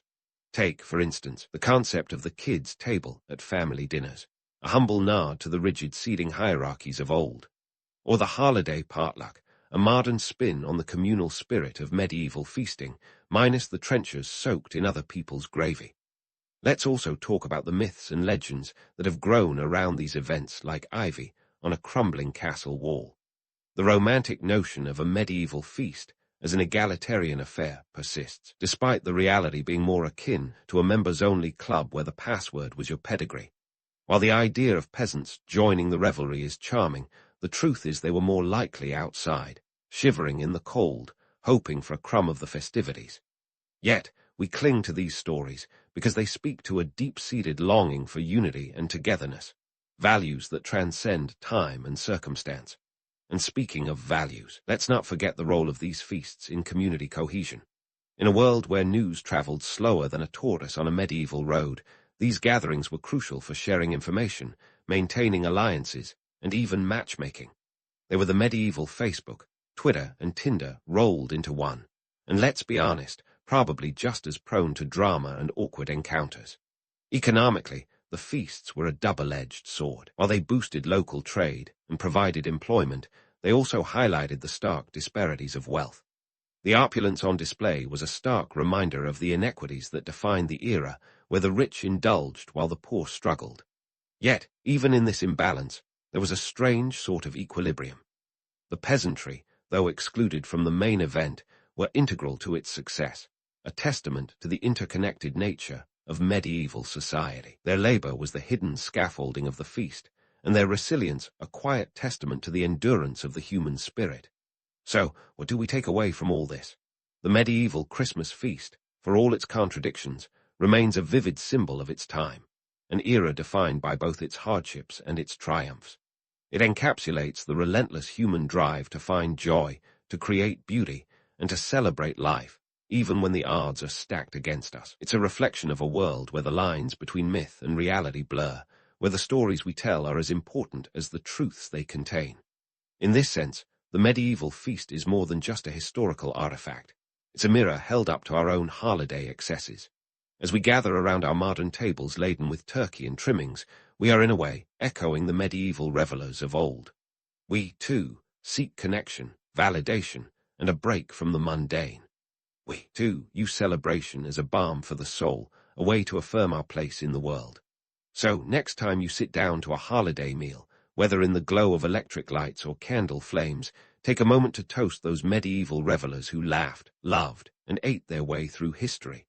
Because in their feasts, we find the timeless human story, a tale of survival, celebration, and the eternal quest for a life less ordinary. And with that, we close our exploration of the medieval Christmas feast, a journey through a world as complex and captivating as any fairy tale. A world where history, myth, and reality intertwine, leaving us with a legacy that's as rich and enduring as the feasts themselves. Cheers to that. Once upon a time, in the days when knights were bold and peasants had a decidedly less glamorous existence, Christmas wasn't the commercial bonanza it is today. Instead, it was a delightful cocktail of Christian tradition with a generous splash of pagan revelry. Let's dig into the origins of medieval Christmas celebrations, where fasting and feasting coexisted in a bizarre yet fascinating dance. Start with Advent, a time when the medieval folks donned their metaphorical sackcloth and ashes in the spirit of fasting. It was a bit of a mood killer, beginning on November 30th with St. Andrew's Feast, and it stretched on for 4 long weeks. This wasn't your modern-day detox, but a bona fide period of abstention. No meat, dairy, or eggs for you, good sir. Fish was your best friend, and if you were lucky, a bit of pea soup. It's not hard to see why they were counting down to the party. Now, you might wonder why all the gloom before the big day. Well, Advent was about preparing the soul. After all, the holiday was supposed to be about the birth of Jesus, not just an excuse to outdo your neighbor's Christmas lights. The church decreed that fasting was the way to go, but let's be real, it was also a way to make the eventual feast seem even more extravagant. Because, really, after a month of fish and beans, a roast boar looks like the divine gift it was intended to be. But before you think it was all Bible verses and halos, let's add a bit of spice to the story. The origins of Christmas celebrations were as much about pagan traditions as they were about piety. The early church, in its infinite wisdom, decided that the best way to convert the pagans was not to obliterate their traditions, but to sprinkle a bit of holy water on them and call it a day. So, the winter solstice celebrations, with their fires, feasts, and general merrymaking, got a Christian makeover. After all, nothing says peace on earth quite like appropriating a festival. Fast forward to the 12 days of Christmas, when the real party started. Beginning on December 25th and rolling on until January 5th, these were the days when the peasants could finally let loose. It was like they were making up for lost time, and boy, did they know how to throw a bash. Feasting, music, dancing, it was all on the table. This was their time to shine, to eat like kings, even if just for a short spell. Imagine the relief on December 25th when the fasting shackles were finally broken and the tables groaned under the weight of actual food, roasted meats, pies, and puddings galore. It's a wonder they didn't all pass out from sheer culinary ecstasy. The juxtaposition of Advent and the 12 days of Christmas is a fascinating reflection of medieval life itself, a time of sharp contrasts, where hardship and celebration went hand in hand. It was like living in a black and white world that suddenly burst into technicolor. For the peasants, these celebrations were more than just religious observance. They were a temporary escape from the drudgery of everyday life, a chance to experience a slice of the luxury usually reserved for the upper crust. Interestingly, the Christmas we know today is a distant cousin of these medieval festivities. The modern sugar-coated version, with its jolly old Santa and reindeer, is a far cry from the gritty realities of yore. But the spirit of indulgence, of coming together to celebrate life despite its hardships, remains a common thread. If anything, medieval Christmas reminds us that even in the darkest of times, people have always found ways to bring a little light and a lot of merriment into their lives. And let's not forget about the folk magic that danced around the fringes of these celebrations. It was believed that on Christmas Eve, animals could speak, and those daring enough to venture out might hear them. But heed this warning. Those who eavesdropped on their livestock's conversations were often met with dire predictions of their own demise. Medieval superstitions, equal parts charming and terrifying. As we dig deeper into the Middle Ages, it becomes clear that Christmas was a tapestry woven from various beliefs and practices, each thread adding to its rich history. The church bells might have tolled for midnight mass, but the echoes of ancient rituals lingered in the hearts of the people. This was a time when the sacred and the profane coexisted, a reminder that history is never quite as tidy as we'd like it to be. So, there you have it. The intriguing, sometimes contradictory beginnings of Christmas in the Middle Ages. It was a time of spiritual reflection and riotous celebration, of fasting and feasting, of Christian devotion and pagan revelry. And while we might not fast for weeks before Christmas these days, we can certainly appreciate the medieval approach to the holiday season. A time to reflect, rejoice, and revel in the company of those we hold dear. As the medieval peasants stowed away their church bells and prepared to ring in the festive season with more than just their faith, let's take a detour into the bustling preparations for the Christmas feast. Picture a scene where practicality meets desperation, with a dash of ingenuity thrown in for good measure. Who knew that the real Christmas miracle was just getting the feast on the table? First off, let's talk logistics. Imagine a world where logistics didn't mean tracking a package across the globe, but rather figuring out how to make sure your family didn't starve by the time the 12 days of Christmas rolled around. Unlike today, when you can saunter into your local grocery store and pick up a pre-cooked turkey, medieval peasants had to rely on their wits and whatever their land grudgingly yielded. It wasn't just about planning a meal, it was about surviving the season. Let's start with the meat, the piece de resistance of any self-respecting medieval feast. While the nobility dined on venison and swan, yes, the same swan that now graces pans with its serene beauty, peasants had to make do with more modest fare, like pork and chicken. But here's the kicker. Livestock wasn't just sitting around, waiting for its moment of glory. Animals had to be fattened up all year, often in competition with the family for the limited supply of grain. And when the big day came, the slaughter wasn't just a culinary event, it was a social one. Folks would band together to butcher the beast, a community affair that was half celebration, half necessity. Once the animal was down, it was all about storage. Without the convenience of refrigeration, medieval folks had to get creative. Salt was the go-to preservative, and it was used with the kind of enthusiasm usually reserved for seasoning a pot of soup. The salt trade was big business, with prices often spiking in winter. For context, in some regions, salt cost as much as 1/10 of a laborer's annual wage. It's no wonder that when the feast day arrived and the salted meats were finally brought out, there was a collective sigh of relief that it hadn't all gone to rot. Now, let's move on to the dizzying array of dishes served. The medieval palate was as adventurous as it was limited by necessity. While today, our taste buds might cringe at the thought of a jelly made from fish, back then, it was a culinary delight. Consider this. A typical peasant's Christmas feast might include dishes like porridge, a kind of thick stew made with whatever grains and vegetables they had on hand. Think of it as the medieval answer to your fridge-cleaning soup, but with more turnips and fewer spices. And if you think medieval desserts were all sugar and spice, think again. Sugar was a luxury that few peasants could afford, and honey was the sweetener of choice. But even honey had to be used sparingly, a reminder that even sweetness had its price.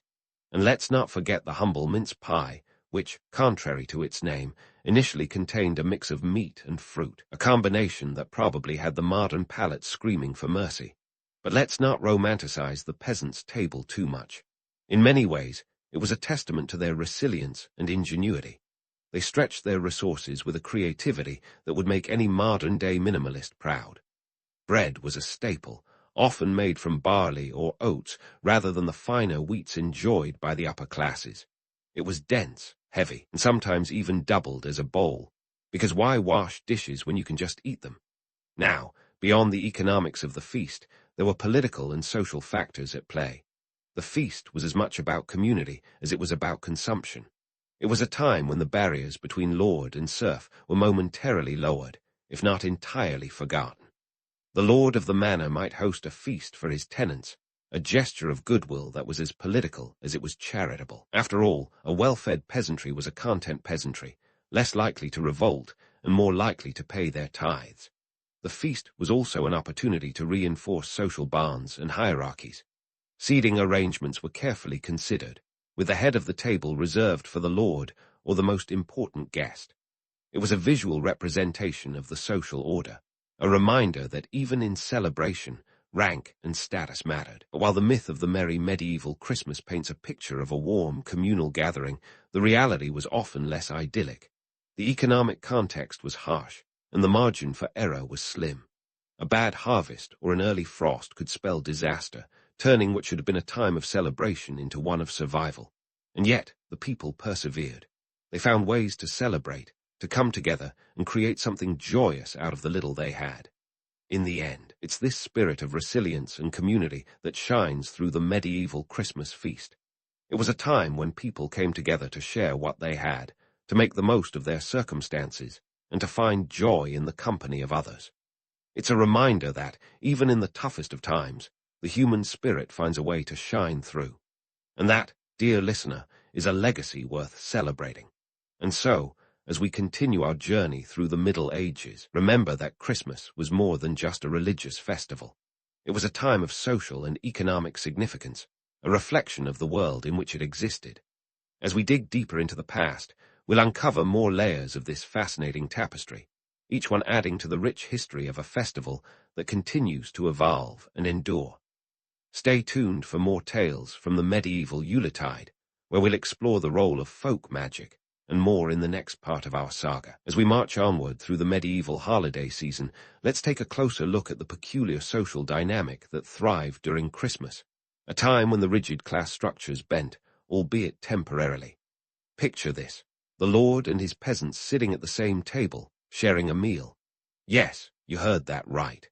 For a brief, shining moment, the great divide between the haves and have-nots seemed to blur, as if someone had sprinkled a little holiday magic over the whole affair. But like all good things, it came with a generous helping of irony and a side of don't get used to it. In the medieval hierarchy, the lord of the manor was king, or at least a mini-monarch in his domain. He held the land, the power, and crucially the purse strings. The peasants, meanwhile, were the workhorses, toiling away day after day, their lives bound to the land they worked. Yet come Christmas, the social script got a little rewrite. Lords would often host feasts for their tenants, a gesture of goodwill that was as much about maintaining control as it was about spreading cheer. After all, a well-fed peasantry was a happy peasantry, or at least less likely to revolt. But let's not paint too rosy a picture. The feast was a fleeting moment of equality, a brief intermission in the relentless class play. The lord, perched at the head of the table, still towered over the proceedings like an inscrutable mountain. The power dynamics, though softened by the holiday spirit, were never truly set aside. The peasants knew their place, even as they enjoyed the rare privilege of sitting in the Lord's hall. It was a momentary escape from their everyday drudgery, a chance to savor a slice of the high life, even if the pie was metaphorical and the crust a little stale. Now, let's talk numbers. Hosting such a shindig wasn't cheap. The cost of a single feast could be a significant chunk of a lord's yearly income, sometimes as much as 10%, but it was money well spent. In a world where reputation was everything, a grand feast was an investment in goodwill and stability. The peasants, for their part, brought their own contributions, perhaps a pig or some home-brewed ale, gifts that not only added to the table, but also reinforced the bonds of fealty and gratitude. And here lies the delicious irony. While Christmas served as a temporary social equalizer, it also reinforced the very structures it seemed to challenge. The feast was a reminder of the Lord's generosity, a tangible expression of the social contract that bound everyone together. It was a theatrical performance, with everyone playing their part, lords as benevolent patrons, peasants as grateful recipients. But once the last crumbs were swept away and the last cup drained, the curtain fell and everyone returned to their roles, the dream of equality shelved until next year. Now, let's dig into the logistics of this medieval masquerade. Such feasts were a logistical nightmare, a feat of organization that our modern event planners might balk at. Everything had to be prepared from scratch, from the bread to the ale, with no supermarkets or caterers to fall back on. It was a community effort, a collaboration that highlighted the interdependence of lord and peasant. The lord provided the venue and the main courses, often the choicest cuts of meat, while the peasants brought what they could. It was a potluck on steroids, a testament to the resourcefulness and resilience of the times. The feast also served as a stage for medieval entertainment. Minstrels, jesters, and dancers all had their part to play, turning the hall into a riot of sound and color. It was a sensory overload, a reminder that life, though often harsh, could be vibrant and full of joy. The peasants, who spent much of their lives in back-breaking labor, could let loose, their laughter echoing off the stone walls like a chorus of defiance against their usual hardships. But let's not kid ourselves. When the last note faded and the embers of the fire died down, the social experiment reverted to its default state.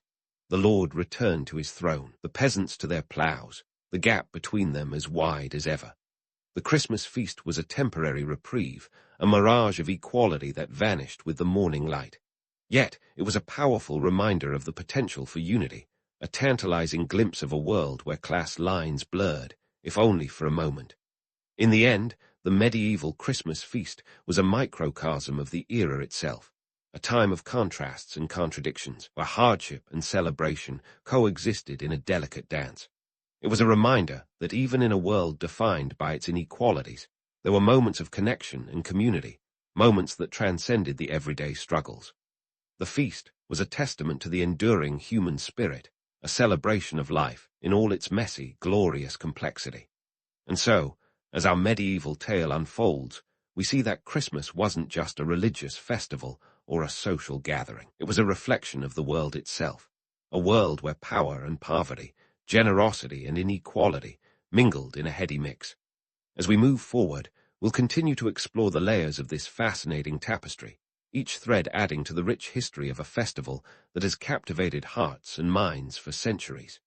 Stay tuned for more tales from the medieval Yuletide, where we'll delve into the role of folk magic and more in our ongoing saga. As our medieval tale unfolds, we see that Christmas wasn't just a religious festival or a social gathering. It was a reflection of the world itself, a world where power and poverty, generosity and inequality mingled in a heady mix. Now, let's shift our gaze toward the mystical side of things, because if you thought medieval peasants were just about gruel and toil, think again. Underneath, those rough tunics and calloused hands beat hearts full of wonder and superstition. It's time to dive into the intriguing world of medieval Christmas folk magic and superstitions, where reality danced hand in hand with the supernatural. Our medieval friends were big believers in the power of magic, not the Harry Potter kind with wands and incantations, but more of a rustic, homegrown variety. When the sun set on Christmas Eve, it wasn't just the birth of Jesus that was celebrated. It was a time when the veil between worlds was said to be at its thinnest, and that meant one thing: opportunity. Folks believed that Christmas Eve was rife with potential for glimpsing the future, warding off evil, and maybe, just maybe, having a heart-to-heart with the family cow. Take, for example, the charming yet slightly unnerving belief that animals could speak on Christmas Eve. Imagine leaning in close to your horse, hoping for a profound revelation, only to be told you should probably lay off the mince pies. The catch: eavesdroppers risked hearing something they'd rather not, like a prediction of their own untimely demise. It's no wonder medieval barns were a bit quieter than usual that night. But animals weren't the only ones with a voice. Divination games were all the rage. One popular pastime involved cracking an egg into a glass of water and interpreting the shapes formed by the whites. If you squinted hard enough, you might see a ship and think, "Aha, I'm destined for adventure." Or, more realistically, "Oh great, I'm going to drown." It was a bit like reading tea leaves, only with the added bonus of salmonella. Another curious tradition was the Yule log. But before you conjure images of cozy fireplaces and chocolate cakes, let's set the record straight. The real Yule log wasn't a confection, but a massive block of wood that would be ceremonially set ablaze. This fiery tradition was meant to ward off darkness and bring good fortune. If the log burned for 12 hours, it was considered a good omen for the coming year. If not, well, better luck next time. It's almost as if medieval folks were hedging their bets with a bit of heat insurance. And let's not forget about the Christmas candle. This wasn't just any candle, but a special one kept burning throughout the festivities. It was said to protect the home from evil spirits, because nothing says, "Stay away, malevolent forces," like a bit of ambient lighting. The practice was so widespread that by the 15th century, it was common for churches to gift candles to their congregants, probably a more welcome present than a sermon on frugality. But even with all these charms and rituals, the church had its reservations. You see, the clergy weren't too keen on these pagan carryovers. To them, folk magic was like an unruly guest at a refined gathering, distracting and a bit embarrassing. But try as they might, they couldn't quite stamp out the allure of a little Christmas enchantment. After all, who doesn't love a good mystery? Interestingly, this mix of magic and religion wasn't unique to Christmas. The medieval mindset was a tapestry of contradictions, where faith and superstition lived side by side. In a world so often governed by hardship and uncertainty, a little magic offered hope and agency. It was a way to exert control over the uncontrollable, to find comfort in the belief that unseen forces might tip the scales in one's favor. Now, a quick detour into the realm of numbers. Many of these traditions had deep roots in the past and reflected the economic realities of the time. For instance, the Yule log wasn't just about keeping evil at bay. It was also a practical way to conserve resources.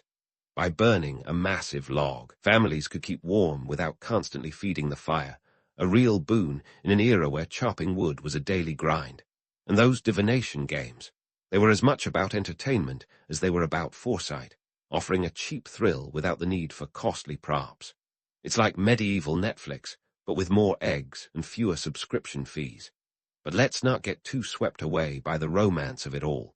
While these practices were undoubtedly intriguing, they also highlight the precariousness of medieval life. Superstitions thrived in environments where knowledge was scarce, and certainty even scarcer. The Black Death, which wiped out an estimated 25 million people in Europe during the 14th century, was a grim reminder of life's fragility. In such times, any port in a storm, even one with talking cows, was worth exploring. Yet, despite the clergy's disapproval and the inherent dangers of believing too strongly in omens, these traditions persisted. They were passed down through generations, evolving and adapting to the changing world. And while we may no longer crack eggs for prophecies or set enormous logs ablaze, the echoes of these customs resonate in our modern celebrations, whether it's the twinkling lights that ward off the winter gloom or the hope for a better year that accompanies every New Year's resolution. We're not so different from our medieval ancestors. So, as we continue our festive journey through the Middle Ages, let's remember that Christmas was more than just a holy day or a feast. It was a time when the ordinary and the extraordinary mingled, when the mundane was imbued with magic and meaning. It was a season of hope, of possibility, and yes, a little bit of hocus-pocus. And while we might chuckle at the notion of talking livestock, there's something undeniably enchanting about a world where anything seemed possible, if only for a night. Stay tuned as we delve further into the medieval Yuletide, exploring the rich tapestry of traditions and beliefs that have shaped our festive season. There are more tales to tell, more myths to debunk, and more history to uncover. Because when it comes to Christmas, the past is always present, weaving its way into the very fabric of our celebrations. So, grab a mug of your favorite holiday brew, settle in, and let's keep this historical sleigh ride going. And speaking of historical sleigh rides, let's take a brisk jaunt into the evolution of Christmas, from its medieval roots to the tinsel-draped, jingle-bell-jangling spectacle we know today. You see, the passage from a feast of fasting and folk magic to a holiday of consumerism and caroling wasn't exactly a straight shot. It was more of a meandering path full of detours, like a GPS on the fritz. First, let's address the elephant, or perhaps the reindeer, in the room. How did we get from roast boar to roast turkey, and from wassailing to wassail punch? It all started with the Protestant Reformation in the 16th century. While Martin Luther was busy nailing his grievances to church doors, he inadvertently hammered a few nails into the coffin of Christmas as a religious feast. Many reformers frowned upon the raucous revelry that had come to define the holiday. It was the Puritans, with their penchant for piety, who really took the cudgel to Christmas celebrations. In 1647, the English Parliament went so far as to ban Christmas altogether, a move as unpopular as suggesting kale for Christmas dinner. But the holiday spirit proved resilient. When the monarchy was restored in 1660, Christmas made a triumphant comeback, albeit in a somewhat subdued form. Fast forward to the 19th century, and the Industrial Revolution was cranking out more than just steam engines. It was also giving rise to a burgeoning middle class, eager to embrace Christmas as the ultimate family holiday. Enter Charles Dickens, whose 1843 novella, A Christmas Carol, reimagined the holiday as a time for generosity and goodwill. Dickens didn't just invent a story, he practically invented a new way to do Christmas with all the trimmings. Now, let's talk turkey, literally. By the late 19th century, thanks to improved farming methods and transportation, turkey had taken pride of place on the Christmas table, edging out the more medieval flavors of boar and pheasant. And as if by magic, or rather commerce, Christmas began its transformation into the gift-giving extravaganza we know today. The introduction of Christmas cards in 1843, yes, the same year Scrooge got his wake-up call, gave people a new way to express holiday cheer without the awkwardness of face-to-face interaction. By the 1880, mass-produced cards were all the rage, a trend that continues today, albeit with fewer Victorian cherubs and more funny cats. And who could forget the jolly old elf himself, Santa Claus, inspired by the Dutch Sinterklaas, and given a makeover by 19th-century American poets and illustrators, Santa Claus became the rotund, red-suited icon of Christmas. By the time Coca-Cola got its marketing mitts on him in the 1930s, Santa was a full-fledged holiday superstar. Talk about a glow-up. But while the sleigh bells and snowflakes might suggest otherwise, let's not forget that the modern holiday season is a bit like a well-wrapped gift, shiny on the outside, but often revealing the complexities of human nature when unwrapped. The commercialism of Christmas might make us nostalgic for the simpler times of medieval feasts, until we remember the scarcity, the cold, and the slightly terrifying talking animals. Yet, there's something enduring about the holiday's core themes: hope, community, and the human capacity to create joy out of the mundane. So, what does the evolution of Christmas tell us about human nature? For starters, we're nothing if not adaptable. We've taken a festival born out of winter solstice rites and medieval piety and turned it into a global celebration of consumerism and community. It's a testament to our ability to make the best of what we're given, to find light in the darkness, and to celebrate life, even when it's less than perfect. And in this ever-evolving holiday tapestry, we see a reflection of ourselves, a blend of tradition and innovation, of sacred and secular, of romance and reality. Christmas, in its many forms, is a reminder of our shared humanity, a time to pause and connect with one another, to indulge our senses, and to reflect on the year gone by. Whether you're raising a glass of eggnog or a tankard of mead, the spirit of celebration remains the same, a timeless ode to resilience and joy. So there you have it, the journey of Christmas from medieval feast to modern festivity, a story as rich and complex as the plum pudding on your holiday table. As we bid farewell to our medieval friends and their festive quirks, let's carry forward the lessons of history, lessons of adaptability, community, and the enduring power of a good excuse to take a break from the daily grind. In the end, Christmas is more than just a date on the calendar. It's a celebration of what it means to be human. And that, dear listener, is something worth celebrating all year long. Your day kicks off in a medieval monastery well before the sun even considers hitting the snooze button. It's 2 a.m., a time reserved for either monks or folks stumbling home from a late-night medieval tavern. Here, it's the hour of matins, the first of the 7 canonical hours of prayer that will shape your day. Forget tick-tock notifications. Your life is ruled by the tolling of bells, each one a reminder that your time belongs to a higher calling, or so they say. Picture yourself shuffling through the dim, candle-lit corridors, your breath visible in the chilly air. The monastery might be one of the few places with a warm cloister, a luxury in an era where most people are shivering in their damp hovels. Yet, the luxury of warmth is matched by the asceticism of your routine.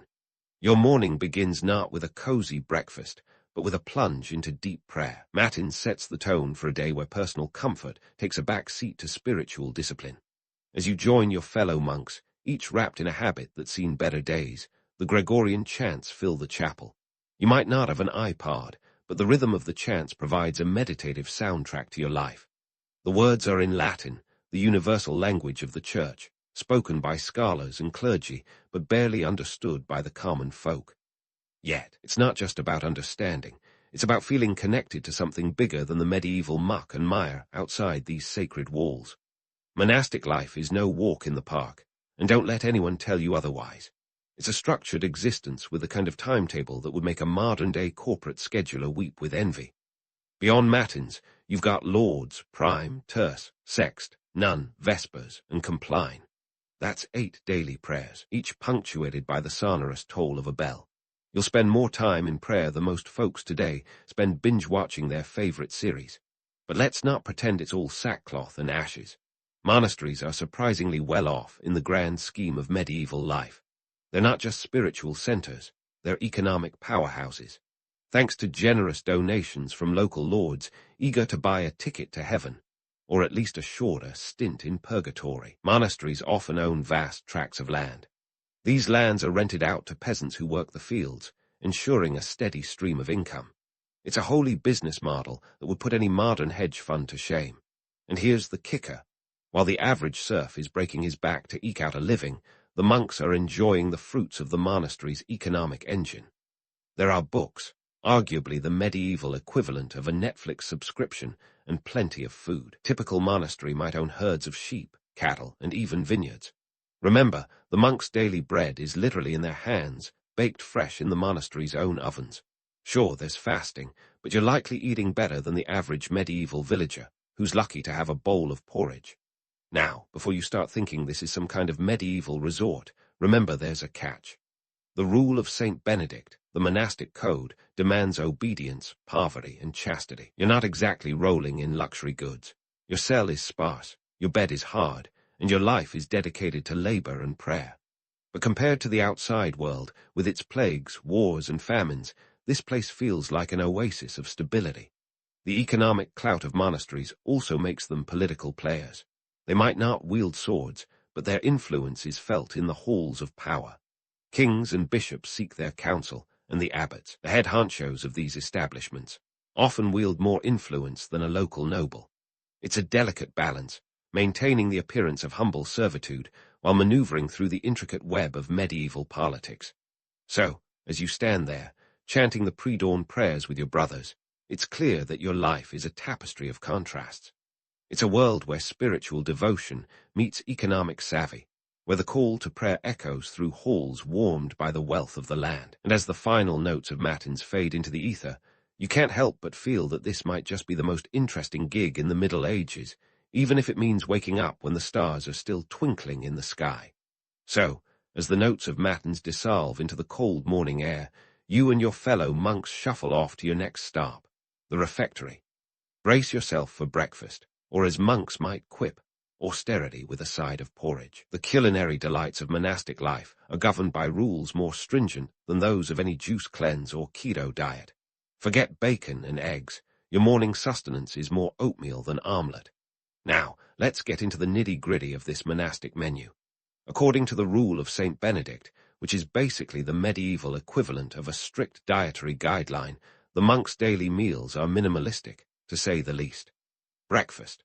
That's a bowl of porridge, a sort of medieval porridge made from grains like barley or oats. No sugar, no honey, just grains boiled in water, maybe with a sprinkle of salt if you're feeling wild. It's the kind of meal that would make a modern-day nutritionist cringe and a medieval monk sigh, because the main goal here is sustenance, not satisfaction. Why such Spartan meals, you ask? Well, it's all part of the grand plan to keep the body humble so the spirit can soar. The idea is that by denying the flesh, you elevate the soul. It's a kind of spiritual economics 101, where every bowl of gruel is a deposit towards your heavenly account. Plus, it ensures that the monks remain focused on their spiritual duties rather than their taste buds. Let's be honest, a hearty breakfast of bacon and eggs might make it hard to get back to those Latin chants. But here's the kicker. Monks were expected to fast frequently. Lent was a big deal, spanning 40 days of self-denial, where even the sparse meals were cut back. And let's not forget the ember days, rogation days, and other fasting periods sprinkled throughout the year like confetti of deprivation. During these times, the menu is pared down even further, often consisting of just bread and water. It's a wonder anyone had the energy to chant at all. Now, before you start feeling too sorry for these medieval monks, remember, they were still dining better than the average peasant. Their bread was often made from wheat, a luxury in an age where most folks were stuck with rye or barley. And let's not overlook the monastery's own vegetable gardens and orchards, which added a bit of variety to the otherwise bland fare. Apples and pears might make an appearance during the right season, though they are more likely to be stewed than baked into a pie. However, the path to piety wasn't without its temptations. Just like modern dieters sneak a cookie here and there, monks occasionally found themselves in culinary predicaments. There's the legendary tale of St. Augustine, who once confessed to indulging in a delightful fig. This wasn't merely a slip of the tongue, but a reflection of the human condition. Even the holiest among us struggle with temptation, whether it's figs or French fries. But what about the oops, did I just eat bacon? Moments. Well, they happened. Monks weren't immune to the allure of forbidden foods. In fact, some monasteries were known to stockpile luxuries like cheese and wine, ostensibly for medicinal purposes. The line between necessity and indulgence could get as blurry as a pre-coffee morning. Speaking of indulgence, there's an interesting twist. Monastery rules often forbade the consumption of meat from four-legged animals, but fish and fowl were fair game. Cue the jokes about chicken of the sea and fish Fridays. So, while your breakfast might be a bowl of gruel, lunch or dinner could include a bit of fish. It's all about following the letter of the law, if not the spirit. Medieval monks were nothing if not savvy when it came to loopholes. This dietary discipline wasn't just about spiritual growth. It also had practical reasons. You see, monasteries were self-sustaining communities with limited resources. By keeping meals simple, they could stretch their supplies further and avoid the need for excessive trade with the outside world. It was a matter of economic survival wrapped in a cloak of asceticism. And yet, despite these regulations, monks were often healthier than their lay counterparts. Their diet, though monotonous, was surprisingly balanced. Grains, legumes, vegetables, and occasional fish provided the nutrients needed for a life of labor and prayer. It was like the original plant-based diet, long before it became a lifestyle choice. So, as you spoon another mouthful of porridge into your mouth, it's a reminder that monastic life was a careful balance between the demands of the spirit and the needs of the body. The austerity of the table was just another layer in the complex tapestry of medieval monastic life, where the eternal and the mundane coexisted in a delicate dance. As you finish your breakfast, the morning light starts to filter through the windows, casting a glow that feels almost divine. But don't get too comfortable. The day is just beginning, and there are many more prayers, and perhaps a few more bowls of gruel ahead. As the morning light delicately creeps across the stone floors, illuminating the last remnants of your breakfast, it's time to shift gears. Forget about lounging around in a post-porridge haze. You've got a packed schedule that even the busiest of modern-day CEOs would envy. Welcome to the heart of monastic life, a blend of work and study that keeps the wheels of this medieval machine turning smoothly. First up, let's tackle the myth that monasteries were all about prayer and no play. Sure, the monks were spiritual warriors, but they were also practical folks who knew how to wield a quill as deftly as a hoe. By midday, you're not just a spiritual sage, but a jack of all trades, swapping your prayer book for tools of trade and scholarship. One of your key duties might involve brewing, a craft that's both an art and a science. Think of it as an early form of biotechnology. Monks, particularly those in regions like Bavaria, mastered the art of brewing ale, essentially the medieval Gatorade. It was nutritious, safer than water at the time, and let's be honest, it made the long hours of chanting a bit more bearable. Now, let's put this into perspective. English monasteries, for example, were brewing an estimated 300 gallons of ale per monk per year by the late Middle Ages. That's a lot of liquid bread. It wasn't just for personal consumption. Ale was a hot commodity and a significant revenue stream for monasteries. Imagine a monk in a dark habit, modestly stirring a bubbling cauldron, while in reality, he's running one of the most successful small businesses of his age. But brewing was just one cog in the monastic machine. If you weren't busy concocting the next batch of heavenly brew, you might find yourself in the scriptorium, the medieval version of a publishing house.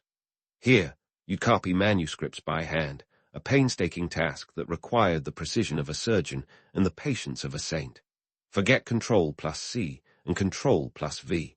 Every letter was meticulously inscribed with ink made from oak galls and iron salts. Talk about a labor of love. The scriptorium was also where you might flex your creative muscles through illumination, those intricate, colorful designs that adorn the margins of manuscripts. These weren't just doodles. They were the medieval equivalent of a graphic novel, combining art with text to tell a story. A single manuscript could take months, if not years, to complete, making these books more precious than gold. In fact, they were often chained to desks to deter sticky-fingered visitors. Meanwhile, the monastery's economic engines were humming. You see, all this industrious activity wasn't just about keeping the monks busy. It was about keeping the monastery afloat. These places were the medieval Silicon Valleys, hubs of innovation and economic activity. The monks were essentially the venture capitalists of their time, investing in skills and crafts that would yield a return. Take bookbinding, for instance. The monks were the original DIY enthusiasts, binding their manuscripts in leather covers that ranged from simple to ornate. These books were then sold or traded, providing much-needed funds to maintain the monastery and its many endeavors. And let's not forget about other crafts, like weaving and metallurgy, which further diversified the monastic portfolio. All this productivity didn't happen in a vacuum. The monasteries were part of a broader economic ecosystem, trading goods and services with local communities. This symbiotic relationship ensured that both the monastery and the surrounding area thrived. Monasteries often acted as landlords, owning vast tracts of land worked by peasants. The produce from these lands not only fed the monks, but also filled storage rooms, ensuring that the community was well provisioned, even in lean times. And here's a little-known fact. Some monasteries even engaged in early forms of banking. They would lend money to local nobles or merchants, charging interest and managing financial affairs with the acumen of a Wall Street banker. It's no wonder that abbots were often courted by kings and princes, eager for a slice of the monastic pie. But let's not paint too rosy a picture. While the monks were busy building their medieval empire, they were also bound by the rule of Saint Benedict, which emphasized poverty and humility.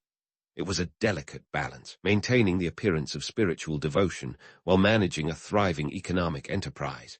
Picture it as a holy juggling act, with one hand on the Bible and the other counting coins. Despite the hustle and bustle, the rhythm of prayer continued unabated.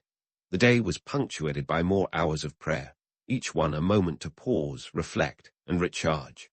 These spiritual interludes were essential, grounding the monks in their faith and reminding them of their ultimate purpose. After all, amidst the brewing, bookbinding, and banking, the monastery was first and foremost a house of God. So, as you move from one task to the next, you become part of a grand tapestry, woven with threads of devotion, labor, and commerce. It's a life of contrasts, where the sacred and the secular dance in harmony, creating a unique symphony that echoes through the ages. And as the sun begins its descent, casting long shadows across the cloister, you know that the day's work is far from over. There are more prayers to chant, more manuscripts to copy, and perhaps another batch of ale to brew.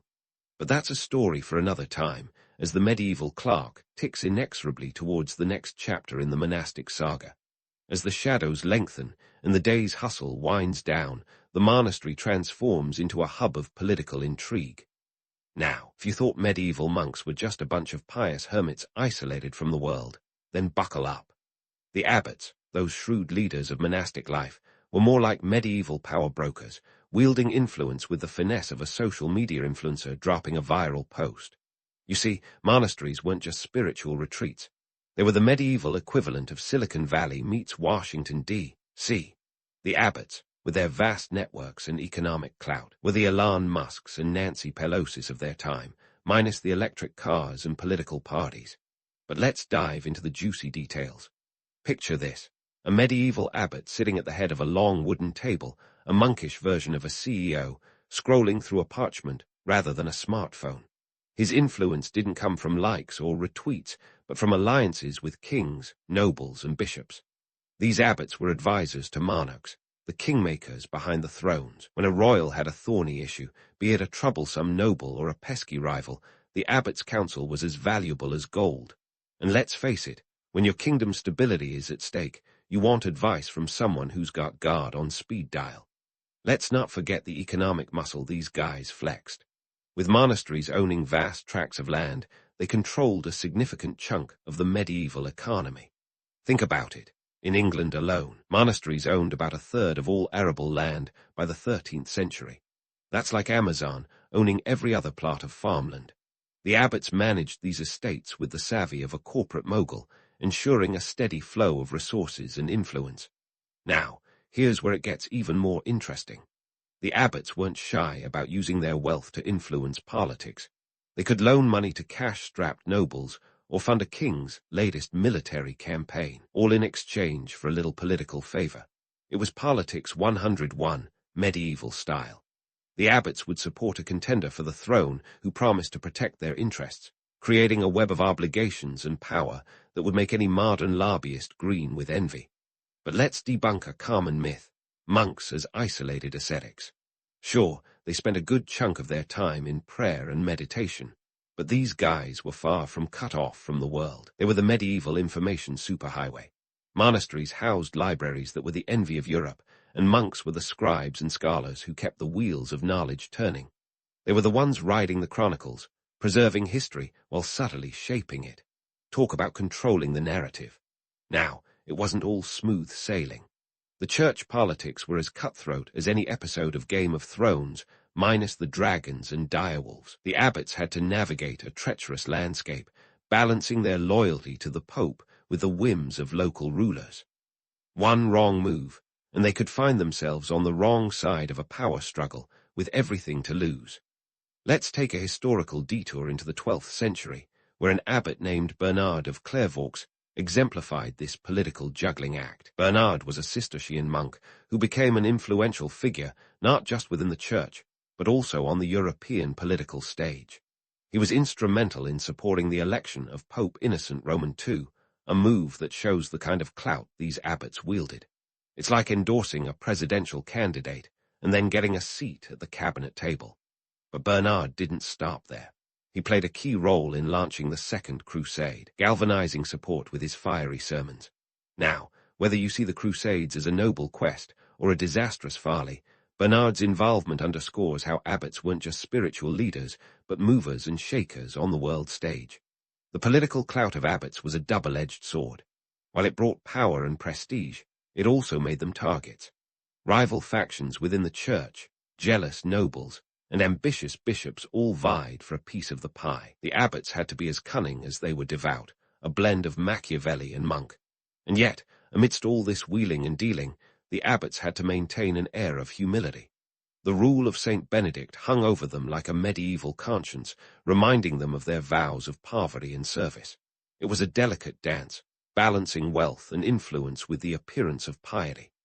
In the end, the political power of monasteries was a testament to their adaptability. They were more than just spiritual sanctuaries. They were dynamic institutions that could pivot and play the political game.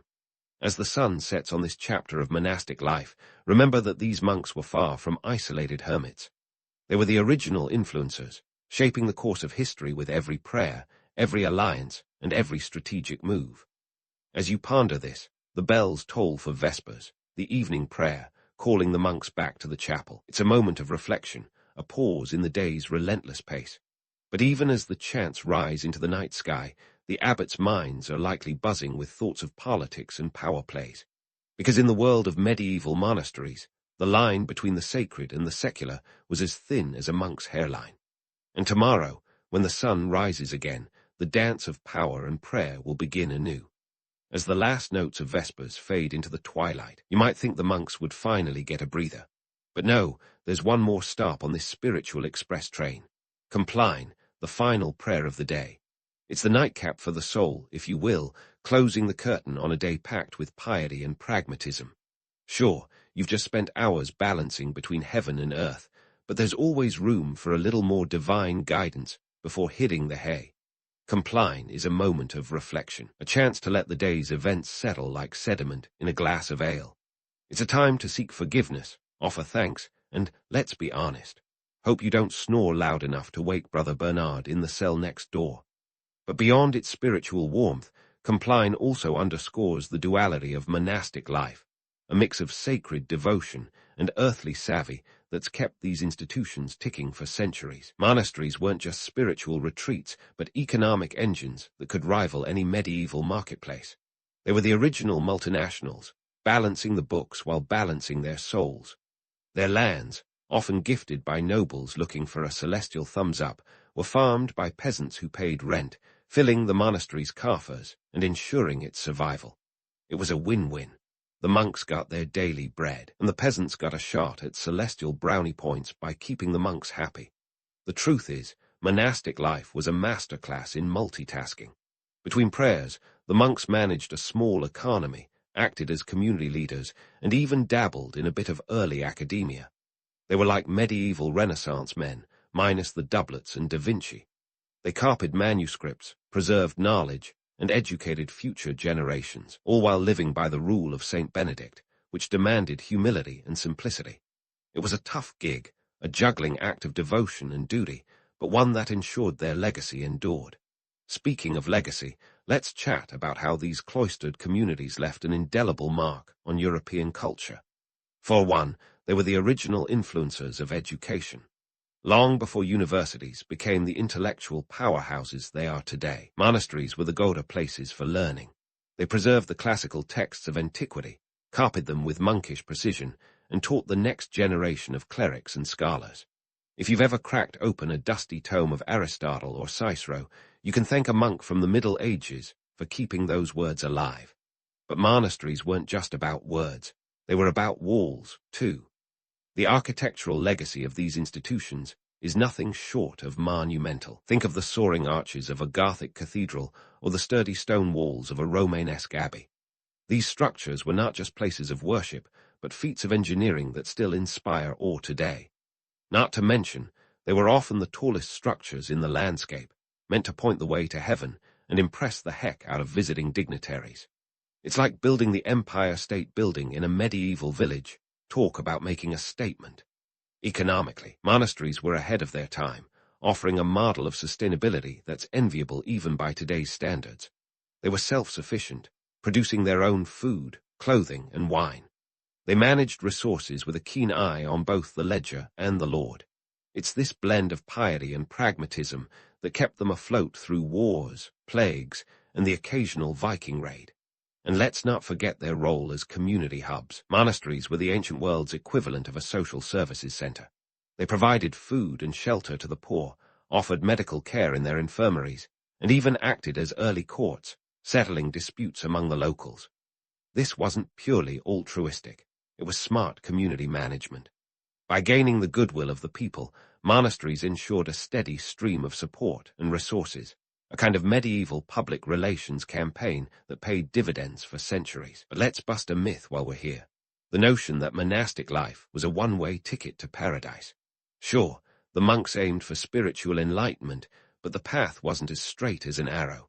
It was more like a winding road with the occasional pothole of doubt and temptation. Even the most devout had moments of weakness, whether it was sneaking a forbidden fig or dreaming about a life beyond the cloister. It's a reminder that no matter how high the walls or strict the rules, human nature finds a way to peek through. As you settle into your sparse cell after compline, the day's echoes fade, leaving a quiet that's both comforting and contemplative. You've been part of a grand tradition, a centuries-old balancing act of the sacred and the secular, the spiritual and the practical. It's a legacy that's shaped the contours of European history, leaving a mark on everything from education to economics. So, as you drift off to sleep, wrapped in the embrace of candlelit shadows, remember that the story of monastic life is one of resilience and reinvention. It's a testament to the human spirit's ability to adapt and endure, to find meaning in the mundane and the divine in the daily grind. And who knows, maybe tomorrow's batch of ale will turn out just right. A little liquid reminder that even in the most pious of places, there's room for a touch of earthly pleasure. In the depths of December, long before the jingling bells and Santa's sleigh, the ancients had their own version of decking the halls. Meet Saturnalia and Yule, two parties that make modern office holiday parties look like a sleepy Tuesday. The Romans knew how to throw a bash, and Saturnalia was their crown jewel. This was no one-night affair. Try a week-long binge fest that kicked off on December 17. Think of it as the Roman equivalent of Mardi Gras, but with togas and a lot more olive oil. Saturnalia was all about flipping the script. Masters served slaves, gambling was suddenly legal, and everyone wore those floppy hats called pileus as a nod to liberty. Slap on a grin, grab a goblet of mulled wine, and try not to get caught in the crossfire of public revelry. Now, if you think things got wild in Rome, you should check out what the Norse were up to in the frosty north. Yule was their winter shindig, a 12-day marathon that involved feasting, drinking, and generally making merry in a way that would put any Viking to shame. They didn't have reindeer, but they did have Yule logs, massive hunks of wood that burned brighter than any holiday spirit. The Norse believed these logs would protect them from the darkness of winter, and honestly, who could blame them? It was cold, dark, and the only things to look forward to were the next horn of mead and a side of roasted boar. Here's the kicker. When Christianity started spreading like wildfire across Europe, the church faced a bit of a conundrum. How do you convince people to swap their beloved winter parties for solemn nativity scenes? Easy, you don't. Instead, you piggyback off existing traditions, sprinkle in some holy water, and voila, Christmas is born. The church, ever the strategic wizard, decided that December 25th would be the day to celebrate Jesus' birth. Was it his actual birthday? Highly unlikely. But when you're trying to convert a continent, why let facts get in the way of a good marketing strategy? This religious rebranding wasn't just about swapping pagan gods for the Holy Ghost. It was a savvy move to ride the wave of existing festivities. The church knew that simply cancelling Saturnalia or Yule would be like taking candy from a Viking, dangerous and not likely to end well.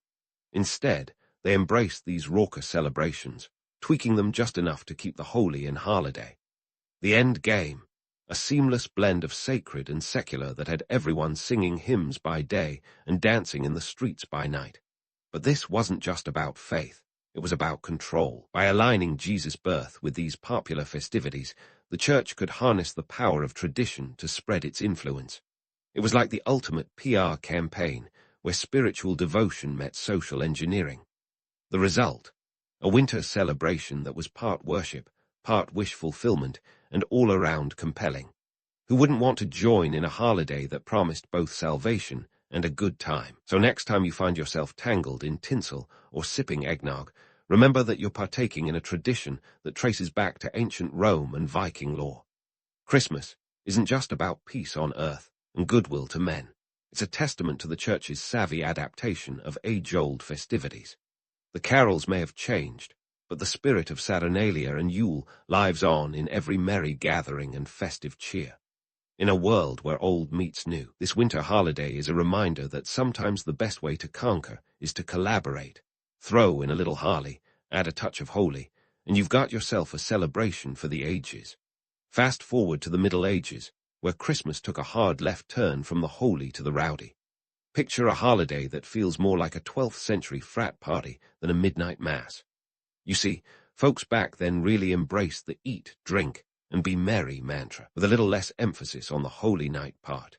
The church, bless its heart, tried to rein in these Yuletide shenanigans, but the people weren't having it. Who could blame them? When the days are short and the nights are long, a little reverie keeps the chill at bay. Enter the tradition of wassailing, a word that sounds like something you do with a glass of mulled wine in hand, and you'd be right.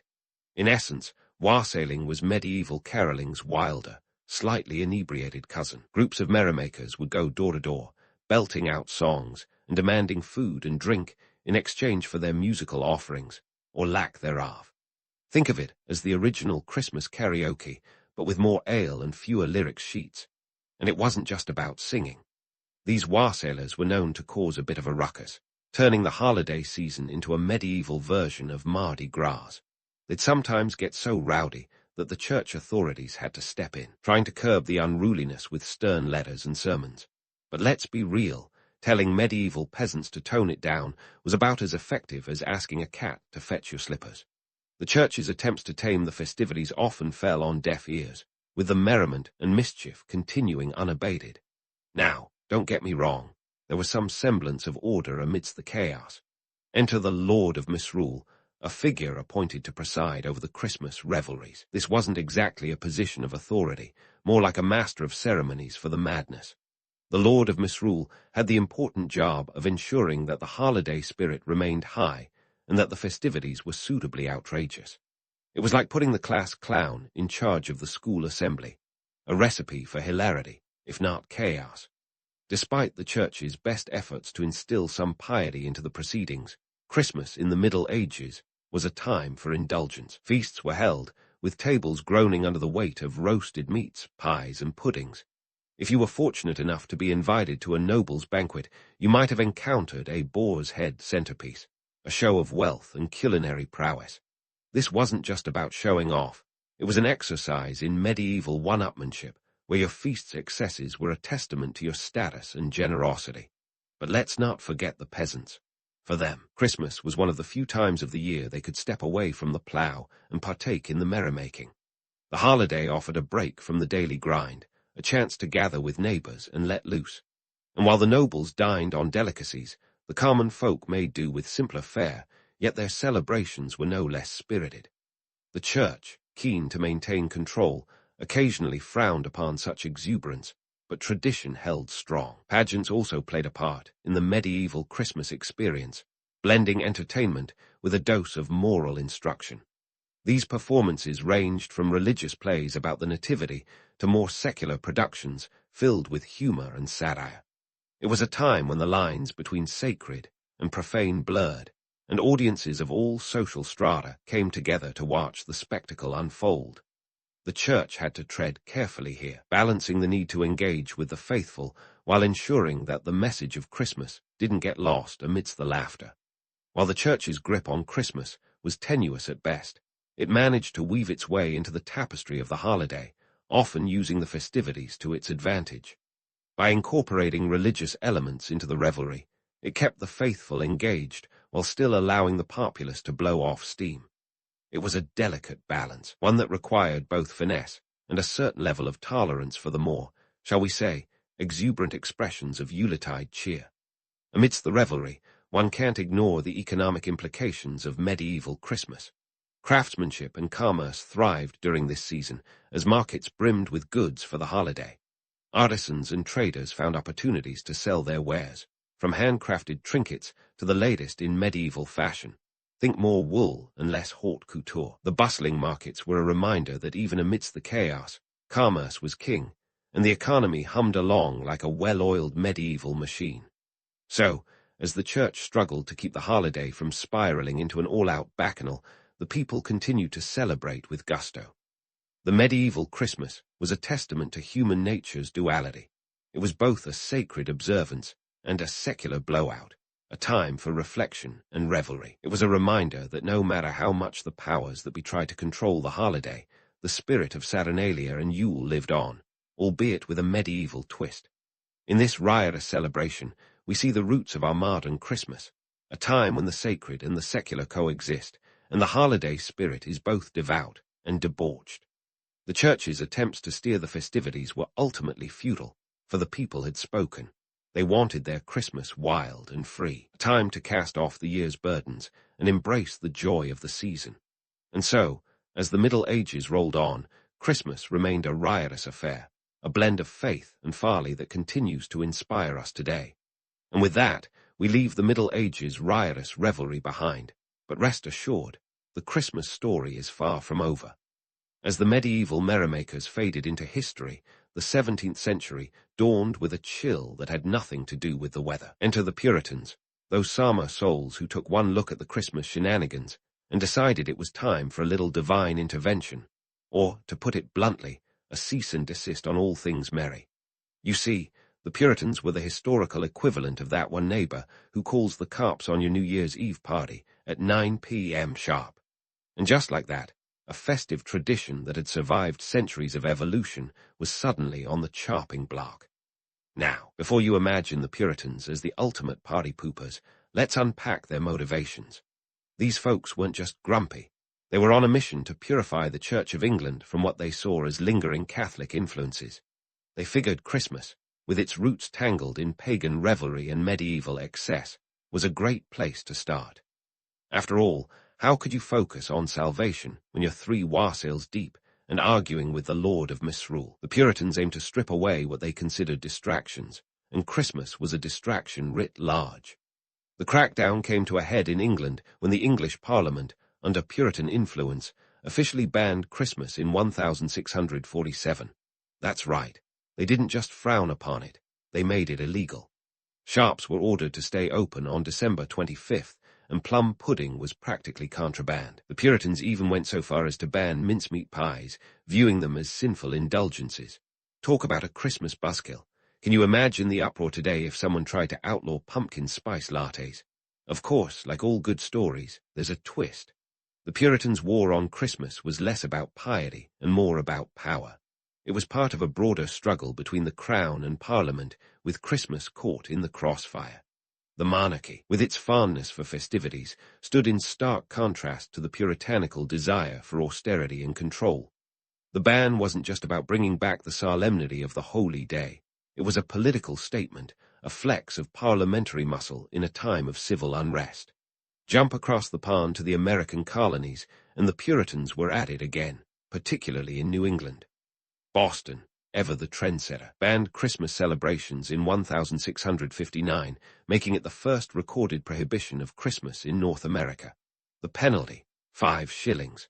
Not exactly a king's ransom, but enough to make you think twice before decking the halls. The Puritans believed that if the holiday wasn't biblically mandated, it wasn't worth the candle. They were less about joy to the world and more about joy to the word. But here's where it gets interesting. Despite the bans, the spirit of Christmas proved resilient. Just like weeds through concrete, people found ways to celebrate in secret or in defiance. The ban on Christmas was lifted in England by 1660 when Charles Roman II restored the monarchy, bringing Christmas back with all the pomp and pageantry he could muster. In America, the ban lingered longer in Puritan strongholds, but eventually faded as other settlers brought their more festive traditions with them.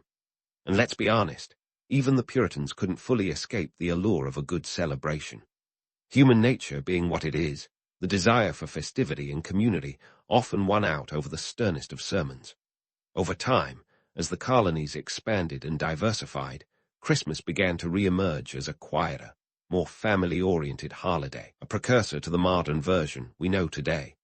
By the mid-19th century, even the most pious New Englander would be hard-pressed to resist a little Yuletide cheer. So what did we learn from this puritanical interlude? For starters, you can't keep a good holiday down.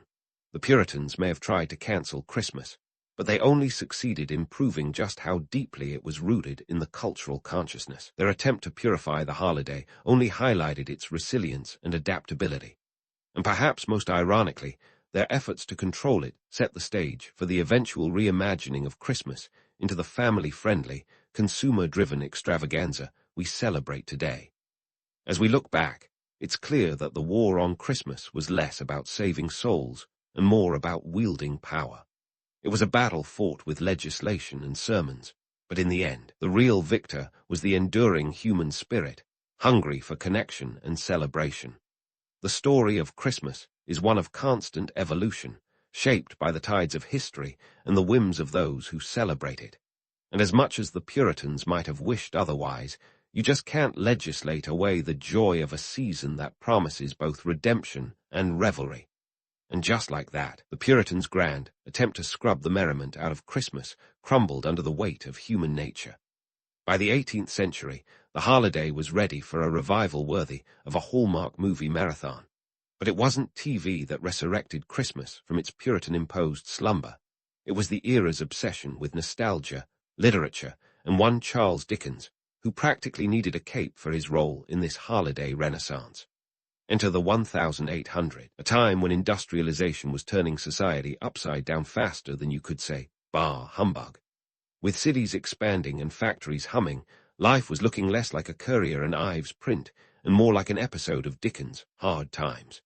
People were hungry for a touch of the old-world charm, something to cling to in the face of relentless progress. Enter stage left, the Christmas revival, a perfect blend of sentimental yearning and Victorian flair. The holiday's comeback kid was none other than A Christmas Carol, published in 1843. Dickens didn't just write a story, he crafted a cultural phenomenon. His novella wasn't about presents or Christmas trees. It was about redemption, charity, and the idea that even the grumpiest Scrooge could find his heart, and maybe his wallet, conveniently located next to it, in the spirit of the season. The book sold out by Christmas Eve, and within weeks, it was being adapted for the stage, proving that a good ghost story could sell better than hotcakes, or at least as well as plum pudding. The economic implications of Dickens' tale were as profound as its social ones. With his pen, Dickens didn't just give us Tiny Tim and the ghosts of Christmas past, present, and yet to come. He also gave businesses a reason to capitalize on the newfound festive fervor. Suddenly, the idea of giving gifts wasn't just a nice gesture. It was practically a moral imperative. Retailers rejoiced, rubbing their hands together like Ebenezer Scrooge before his transformation.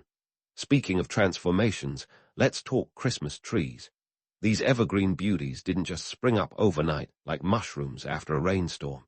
The custom of decorating trees dates back to 16th century Germany, but it was Queen Victoria and Prince Albert who really set the trend ablaze in the 1840. When the Illustrated London News published an engraving of the royal family gathered around a decked-out spruce in 1848, the public followed suit faster than you can say, "God save the Queen." By the end of the 19th century, Christmas trees were as much a part of the holiday as carols and chaos. And then there were stockings, hanging by the chimney with care. These weren't just oversized socks with dreams of grandeur. Legend has it that the tradition began with St. Nicholas himself, who once dropped gold coins down a chimney, only for them to land in a stocking hung to dry by the fire. Whether truth or fiction, by the 19th century, stockings were as synonymous with Christmas as Dickens himself, filled with everything from oranges to small toys. Think of them as the original loot crate. As the century turned, Christmas evolved into a family-centric affair, a pivot from its earlier incarnation as a communal blowout. This shift was as much about economics as it was about emotions. The Industrial Revolution had people bustling about like elves on a deadline, and Christmas offered a rare chance to pause, connect, and maybe even spoil the kids with a toy or two. Retailers were quick to notice, transforming Christmas into a commercial spectacle that would make Black Friday look like amateur hour. Gift-giving, once a modest affair, became a full-blown operation. By the late 1800, department stores were donning their gay apparel and decking their halls with boughs of holly and advertisements.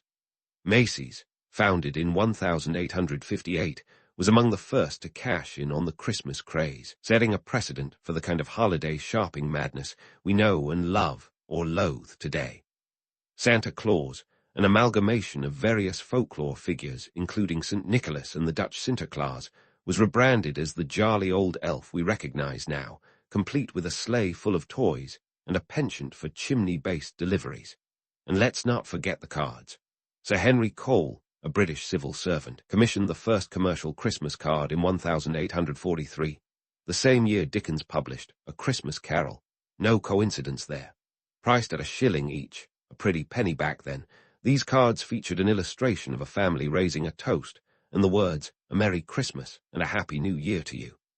The idea caught on, and by the late 19th century, sending Christmas cards was as much a tradition as roasting chestnuts on an open fire. In this flurry of activity, it's easy to see why the 19th century Christmas revival was such a hit. It was a holiday tailor-made for the era's sensibilities, a mix of nostalgia and novelty, sentiment and commerce.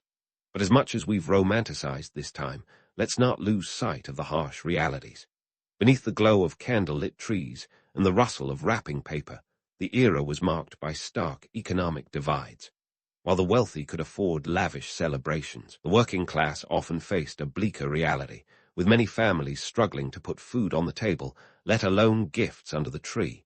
Yet, even amidst these challenges, the magic of Christmas found its way into the hearts of many. It became a season of hope and goodwill, a time when charity was encouraged and kindness was contagious. Dickens' message resonated not because it was sugar-coated, but because it spoke to a universal truth that in the darkest of times, the light of the human spirit can shine brightest. As we leave this Victorian Yuletide behind, it's clear that Christmas was more than just a holiday. It was a social and economic phenomenon, a testament to the power of tradition and transformation. The stage was set for the modern Christmas, a celebration of contrasts where the sacred and the secular, the sentimental and the commercial, all coexist in a delicate, dazzling dance. But hold onto your jingle bells, because this story's not over yet. There's more to unwrap as we delve into the next chapter of Christmas' ever-evolving saga.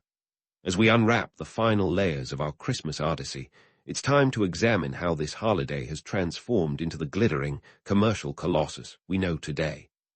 If the 19th century set the stage, the 20th century built the set, wrote the soundtrack, and hired the cast of thousands. This was the era when Christmas became less about chestnuts roasting on an open fire and more about cash registers ringing in department store aisles. So how did we get from Victorian carolers to Black Friday brawlers? Let's start with a little invention called advertising.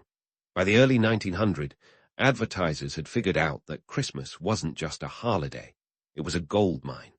Retail giants like Macy's and Sears led the charge, transforming the season into a shopping spectacle. In 1924, Macy's launched its Thanksgiving Day Parade, a 3-hour extravaganza that was less about floats and more about luring customers into their stores the next day. By the 1950s, this parade was a national TV event, watched by millions, and immediately followed by a frenzy of holiday shopping. Talk about a marketing masterstroke. And then there's the iconic Coca-Cola Santa. In 1931, Coca-Cola commissioned artist Haddon Sundblom to create a series of ads featuring a jolly, red-suited Santa Claus, complete with rosy cheeks and a twinkle in his eye. This image didn't just sell soda. It solidified Santa's modern look and spread it worldwide. Sundblom's Santa became the face of Christmas commerce, turning the holiday into an annual marketing blitz. By the way, if you're picturing a thin, dour St. Nicholas, think again. This Santa was all belly laughs and cordiality, designed to make you feel warm and fuzzy enough to buy a Coke. But there were other players in the Christmas game, too.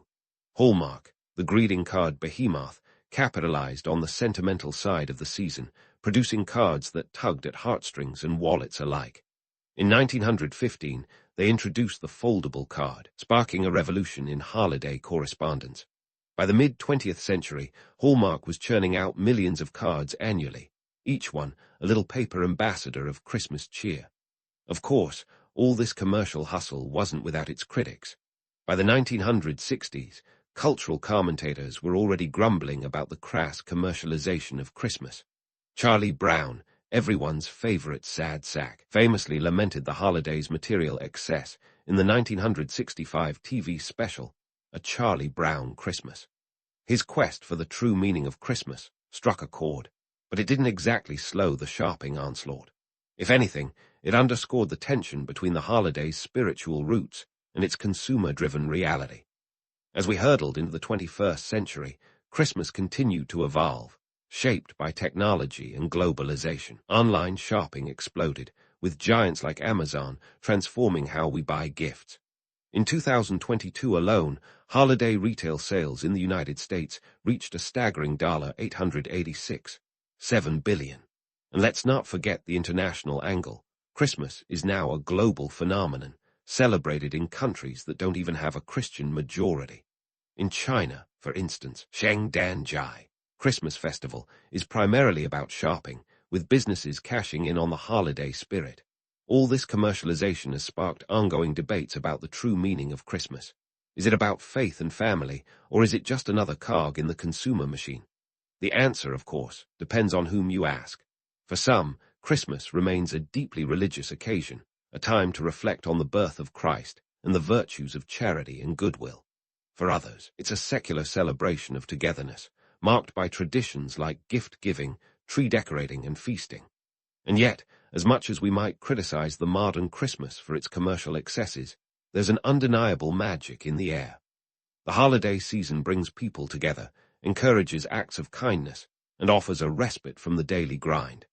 Whether you're singing carols in a candlelit church or scrambling for last-minute deals at the mall, there's a shared sense of anticipation and joy that transcends the shopping lists and sales flyers. In the end, Christmas is a mirror reflecting our collective desires and contradictions. It's a holiday that embodies both the sacred and the secular, the heartfelt and the commercial. It's a testament to human nature's capacity for reinvention, a celebration that has survived centuries of change and controversy. From its pagan origins to its Puritan banishment, from Dickens' revival to its modern marketing bonanza, Christmas is a story of adaptation and resilience. A holiday that, much like a snowflake, is uniquely shaped by the era in which it falls. So as you string your lights, wrap your gifts, or sip your eggnog, remember that you're part of a story that stretches back millennia. A story of revelry and reflection, of myth and reality. A story that, despite the trappings of tinsel and commercialism, still holds a spark of wonder and warmth. And in that spirit, let's raise a glass, or a goblet of mulled wine, if you prefer, to the enduring, ever-evolving festival that is Christmas, a celebration that continues to captivate and confound with no signs of slowing down. Cheers. You wake up with the sound of a bell clanging like it holds a grudge. It's 5:00 a.m. in a Victorian workhouse, and trust me, this isn't the kind of place where you'd hit the snooze button. As you stumble out of your narrow, hard bed, let's rewind a bit and figure out how you ended up in this Dickensian nightmare, shall we? Welcome to the 19th century, where the Poor Law Amendment Act of 1834 is the hardest topic in town. This act was the government's grand plan to tackle poverty, and they did it with all the subtlety of a sledgehammer. The idea was simple: make poverty so unpleasant that people would do anything to avoid it. Enter the workhouse, the Victorian version of a motivational poster. But instead of hang in there, it screamed, get out of here. Workhouses were supposed to be the ultimate deterrent. Their architectural design was as inviting as a tax audit. If you were looking for comfort, you'd have better luck hugging a cactus. The buildings were often austere, looming structures made from cold, hard stone, with barred windows that gave them the charm of a medieval dungeon. The exterior was a not-so-gentle reminder that once you walked through those doors, you'd left dignity behind. The Poor Law aimed to centralize poor relief and cut costs, but the human cost was another matter. The architects of this scheme believed that making workhouses grim was a favor to society. After all, who wouldn't be inspired to pull themselves up by their bootstraps when faced with such a miserable alternative? Spoiler alert, a lot of people. Inside these walls, life was a regimented symphony of drudgery. Meals were strictly regulated, and calling them meals is generous. Gruel for breakfast, lunch, and dinner, with maybe a slice of bread if you were particularly lucky. The idea was to provide a bare minimum to keep you alive, not to have you asking for seconds. Oliver Twist wasn't exaggerating when he asked for more, he was just hungry. The workhouse wasn't exactly a breeding ground for personal freedom. Men, women, and children were separated upon entry, each corralled into their designated areas like livestock. Families were torn apart faster than you can say Victorian values. The work you did was monotonous and hard, often involving tasks like breaking stones or picking oakum, a fancy term for unraveling old ropes. It was a far cry from fulfilling employment, more like an exercise in soul-crushing tedium. You might wonder, why didn't people just avoid these places? Well, the reality was that the options were limited. For many, it was either the workhouse or starving on the streets. And while the myth of the workhouse as a charitable refuge might sound appealing, a place where the poor were cared for and given a second chance, it was more about control than compassion. It was a system designed to save money, not souls. Now, you might have heard the romanticized tales, the ones that paint the workhouse as a place where the impoverished could start anew. But let's debunk that right now.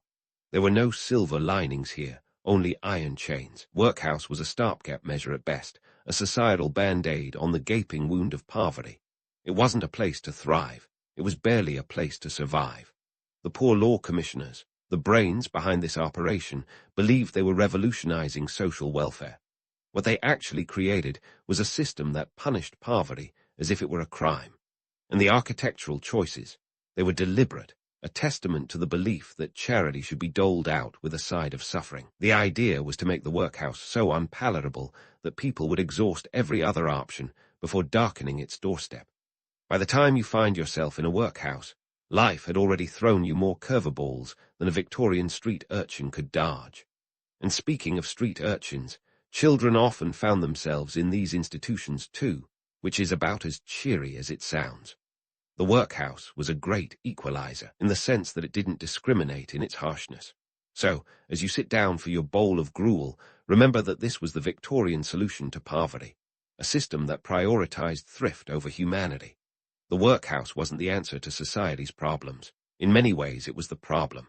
But for now, it's your reality, and as the bell rings again, signaling the start of another day. You'll have to find a way to endure in this stark, unyielding environment.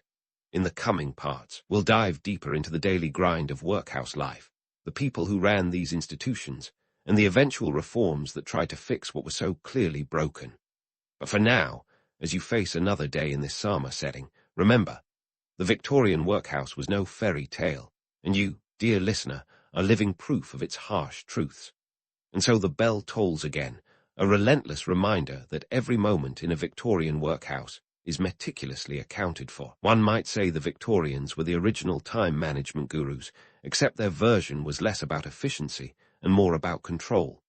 The workhouse schedule was as rigid as a corset, designed to squeeze every ounce of individuality out of its inmates. The day kicks off at 5:00 a.m. with a wake-up call that could rouse the dead, or at least make you wish you were. Breakfast is served promptly, setting the tone with a bowl of gruel that feels as nourishing as eating fog. This delightful dish was made from oatmeal boiled in water or milk, but calling it hearty would be giving it too much credit. The aim was simple: keep you barely alive, not thriving. If you were lucky, there might be a piece of bread. But don't hold your breath, because variety was as rare as a kind word from the overseer. Speaking of overseers, these folks were the workhouse equivalent of a traffic cop with a vendetta. Their job was to ensure that the gears of this social machine kept grinding smoothly, and by smoothly, I mean without a single hiccup. They kept a keen eye on the clerk, making sure every soul was at their designated post. And what were these jobs, you ask? Well, think less career aspirations and more medieval drudgery. One of the more soul-crushing tasks was oakum picking. If you've ever thought unraveling ropes sounded fun, you've clearly never done it for hours on end. Oakum was made by untwisting old ropes and was used to caulk ships. The task was mind-numbingly repetitive, and the fibers often left workers' fingers raw and blistered. If that wasn't enough to make you question your life choices, perhaps stone breaking was more your speed. Picture a line of men chipping away at boulders with hammers, a symphony of clinks and clanks echoing through the yard. It was hard labor with all the joy of a dentist's waiting room. And then, of course, there was the infamous workhouse uniform. Imagine the world's most unflattering outfit, and you're halfway there. These uniforms were intentionally drab, designed to strip away any sense of individuality. Men wore coarse jackets and trousers, while women donned shapeless dresses and aprons. The fabric was rough, the colors muted, and the fit, well, let's just say no one was winning any fashion awards. The uniform was a physical reminder that you were part of a system, not a person with personal style. Now, let's talk about the kids, because if you thought the adults had it rough, wait till you hear about the little ones. Workhouse life was particularly brutal for children, who were often separated from their parents upon entering. You imagine being torn from your family and thrust into an environment that treated you like a mini-adult with a full-time job. Child labor wasn't just a norm, it was an expectation.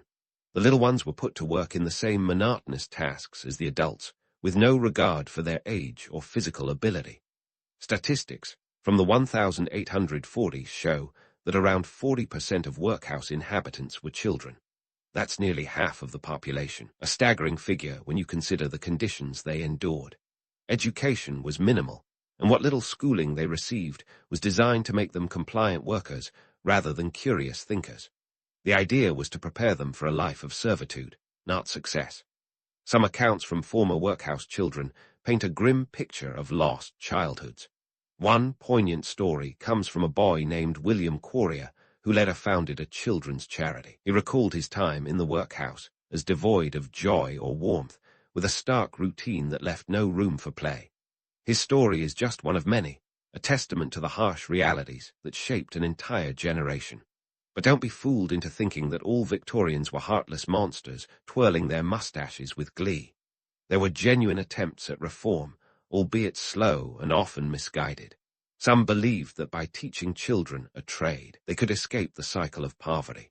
While that sounds noble, the execution was typically Victorian, more about maintaining order than fostering opportunity. As the day drags on, every activity is dictated by the clerk. Meals are served at precise intervals, and each task is scheduled down to the minute. It's a life of relentless monotony, where individuality is a luxury no one can afford. The workhouse was less about living and more about existing, a place where time passed but life stood still. As evening approaches and the bell tolls once more, signaling the end of another day, you can't help but wonder how long this can last. The workhouse wasn't just a building. It was a reflection of a society grappling with the complexities of industrialization and poverty. It was a system that punished instead of helped, a band-aid over a societal wound that refused to heal. So, as you lay your head down on that hard, narrow bed, remember that every minute in this place is part of a broader narrative. It's a story of struggle and survival, of a society trying to reckon with its own inequalities. And while the Victorian workhouse may be a thing of the past, its lessons remain as relevant as ever. But for now, as you drift off to the sound of distant snores and the ever-present ticking of the clock, know that this isn't the end. There's more to uncover, more stories to tell, and more truths to reveal. And just as the sound of the clock fades into the background, let's pivot our attention to the bigger gears that kept this whole workhouse system churning. Spoiler alert. It wasn't just a misguided attempt at charity. It was about as altruistic as a tax collector at Christmas. Let's dive into the economic and political nitty-gritty that made this grim reality a staple of Victorian society. First up, let's talk money, because like it or not, the Victorian workhouse system was all about the Benjamins, or rather, the Queen Victorias.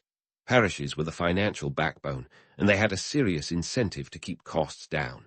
The Poor Law Amendment Act of 1834 essentially told local parishes, hey, guess what? You're now responsible for your own poor relief. The result? A race to the bottom in terms of spending. Parishes were reimbursed for their paupers, but only if they shipped them off to the workhouse, where costs were supposedly more manageable. In reality, it was less about managing and more about minimizing, with the average workhouse inmate costing the parish around 4 to 5 shillings a week. That's less than a decent pint of ale at the local pub, folks. And then there were the workhouse masters, the overlords of this peculiar fiefdom. These guys were like the CEOs of a very unprofitable company, tasked with running the show on a shoestring budget. Many were former military officers or businessmen who saw the role as a step up the social ladder. But let's be clear, this wasn't just a job. It was a balancing act between frugality and functionality. The masters had to stretch every penny further than a piece of Victorian taffy, and woe betide if they failed. The Board of Guardians, the local governing body, kept a hawk-eyed watch on expenses, ready to swoop down at the slightest hint of overspending. Now, let's address the elephant in the room, societal attitudes that justified such harsh conditions. It's easy to paint the Victorians as villains in top hats, but the truth is a bit more nuanced. Many genuinely believed that the workhouse was a necessary evil, a tough love approach to poverty. The prevailing belief was that poverty was a moral failing, and that harsh conditions would instill discipline and encourage self-reliance. In other words, they thought a stint in the workhouse would do wonders for the soul, like a detox retreat, but with more gruel and fewer yoga mats. Of course, not everyone was convinced. Critics of the system pointed out that it was more about social control than social welfare. The workhouse served as a deterrent, a grim reminder of what awaited those who couldn't keep up with the rapidly changing world outside. Industrialization and urbanization were transforming society at breakneck speed, and the workhouse was a way to manage the human fallout. It was a place to tuck away the undesirables, while the rest of society moved on to bigger and better things, like steam engines and telegraphs. Speaking of industrialization, let's not forget its role in this whole debacle. The 19th century was a time of seismic shifts, with rural folks flocking to cities like moths to a flame. Urban areas exploded in size, and with them, the problems of overcrowding, unemployment, and poverty. The workhouse was a convenient solution, or so they thought, to manage this new urban underclass. It was less about helping people get back on their feet and more about keeping them off the streets. Industrialization was the engine driving progress, but it left many people stranded on the tracks. And let's not ignore the romanticized myth of the workhouse as a place of second chances, a narrative that conveniently glossed over its harsh realities. Sure, there were stories of individuals who managed to claw their way out and make something of themselves. But for every success story, there were countless others who languished in obscurity, their dreams crushed under the weight of institutionalized despair. The workhouse wasn't a ladder to success. It was a pit that many never climbed out of. As you lay in that narrow bed, the cold stone walls whispering their own tales of woe, remember that the workhouse was a mirror reflecting the values and priorities of Victorian society. It was a system that prioritized thrift over humanity, control over compassion. Yet, despite its flaws, it was a product of its time, a time grappling with the challenges of a rapidly changing world. But don't get too comfortable, because there's more to this story than meets the eye.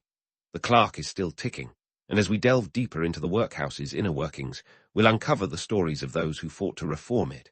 So, hang tight, dear listener, because this tale is far from over. There's more drama, more struggle, and yes, even a glimmer of hope on the horizon. Stay tuned, because the Victorian workhouse has many more secrets to reveal, and we're just getting started. As we dig further into the workhouse saga, let's pivot to the Victorian literary world, where scribes wielded their pens like sabres, slicing through societal pretense with a flourish. Enter Charles Dickens, the master of both satire and sentimentality, who didn't just walk into the workhouse narrative, he kicked the door down. Dickens' Oliver Twist wasn't just a tale of a plucky orphan. It was a scathing indictment of the workhouse system and the societal indifference it represented. And while we're at it, let's tip our hats to Elizabeth Gaskell, whose works like Mary Barton painted a vivid tapestry of working-class struggles. Dickens, with his knack for turning social commentary into gripping storytelling, gave us the iconic image of the workhouse as a place of unrelenting hardship. Oliver's infamous plea for more gruel wasn't merely a plot device. It was a spotlight on the systemic cruelty of the poor law system.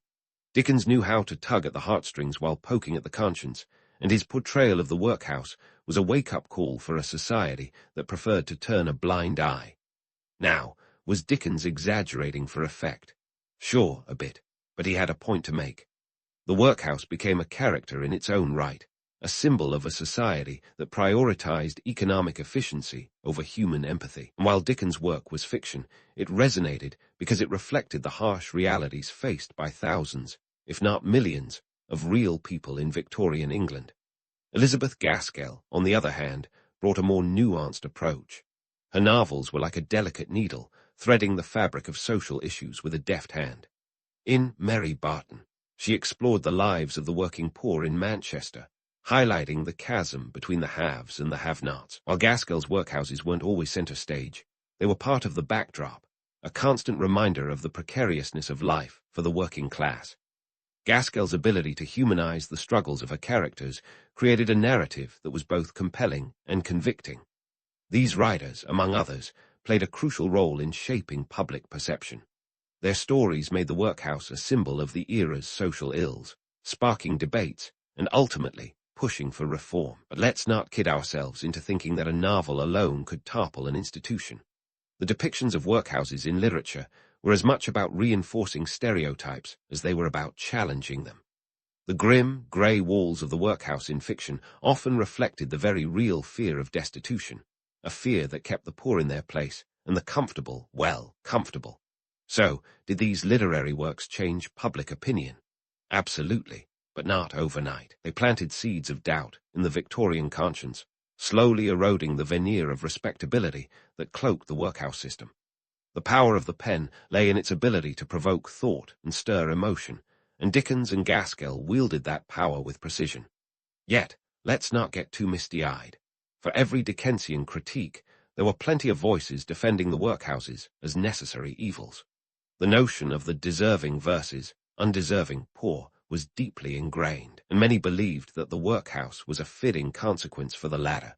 The literature of the time walked a fine line between advocacy and acceptance, reflecting the broader societal ambivalence. But literature wasn't the only medium casting a critical eye on the workhouse system.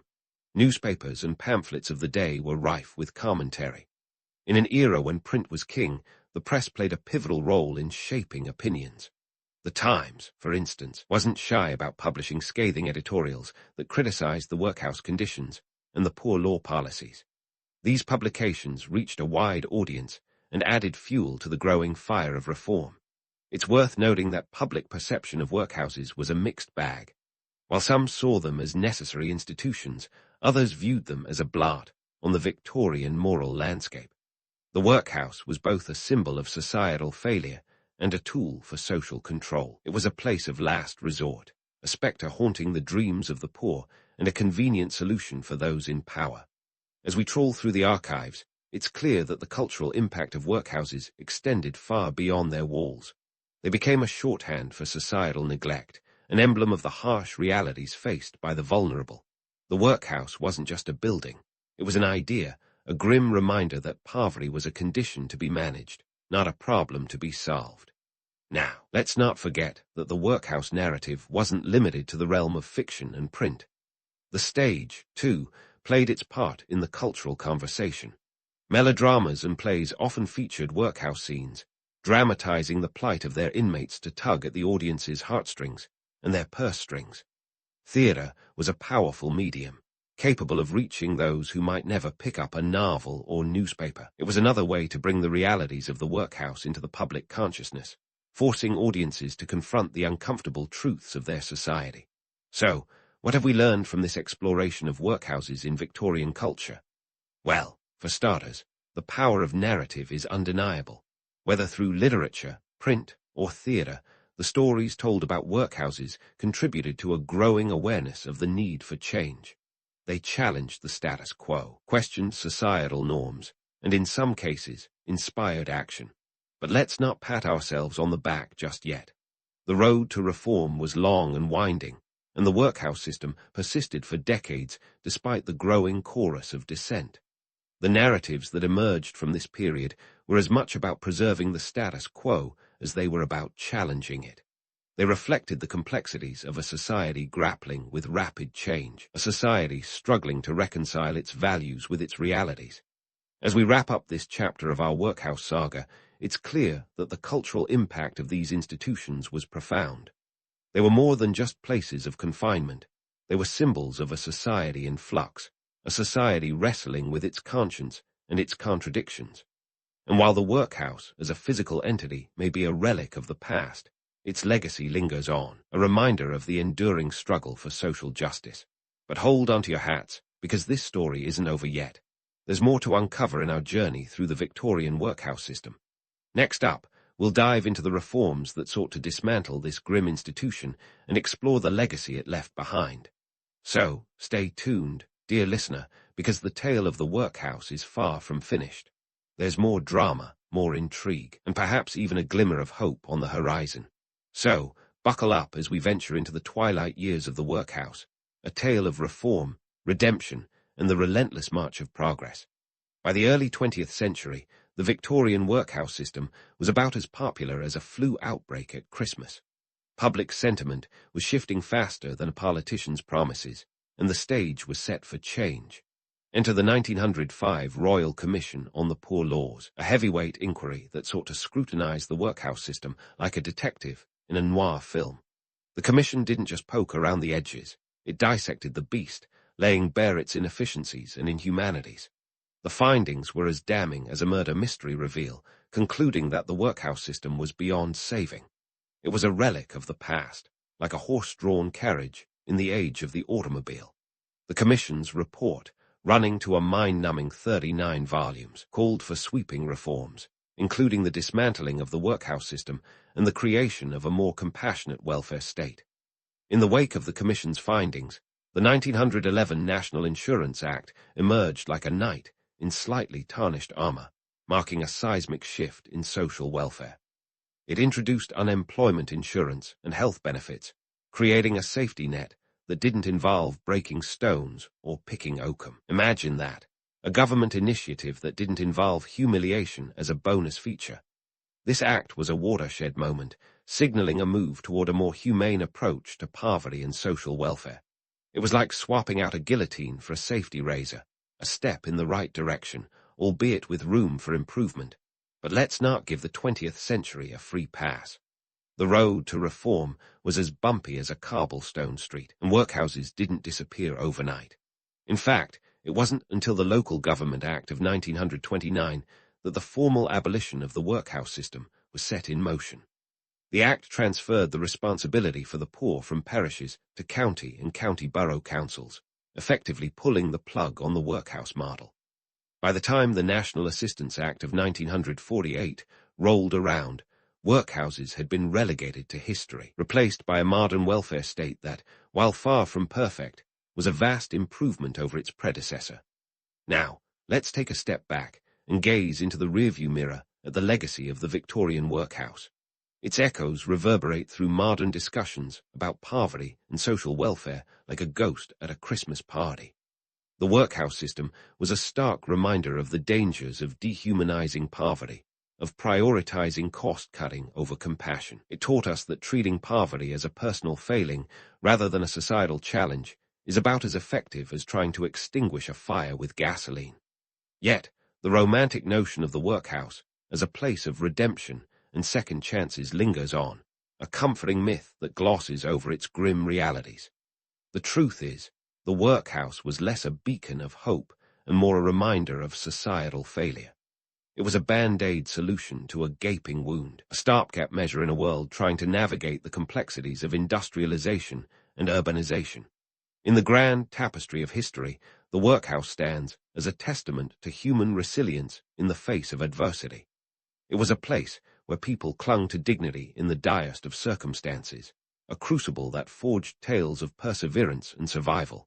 But let's not romanticize hardship for the sake of a good story. The workhouse was a grim necessity in its time, but its legacy is a cautionary tale, a reminder that how we treat the vulnerable says more about us than it does about them. As we wrap up our journey through the annals of workhouse history, let's not forget the lessons it imparts. The workhouse may be gone, but the issues it sought to address remain as relevant as ever. Poverty is not just a relic of the past. It's a challenge that continues to demand attention and action. The Victorian workhouse teaches us that compassion and empathy must be at the heart of any social welfare system, lest we repeat the mistakes of the past. So, as you drift off with these historical musings swirling in your mind, remember that the story of the workhouse is not just about bricks and mortar, gruel and grit. It's a story about society's responsibility to its most vulnerable, a story that continues to unfold in the policies and practices of our modern world.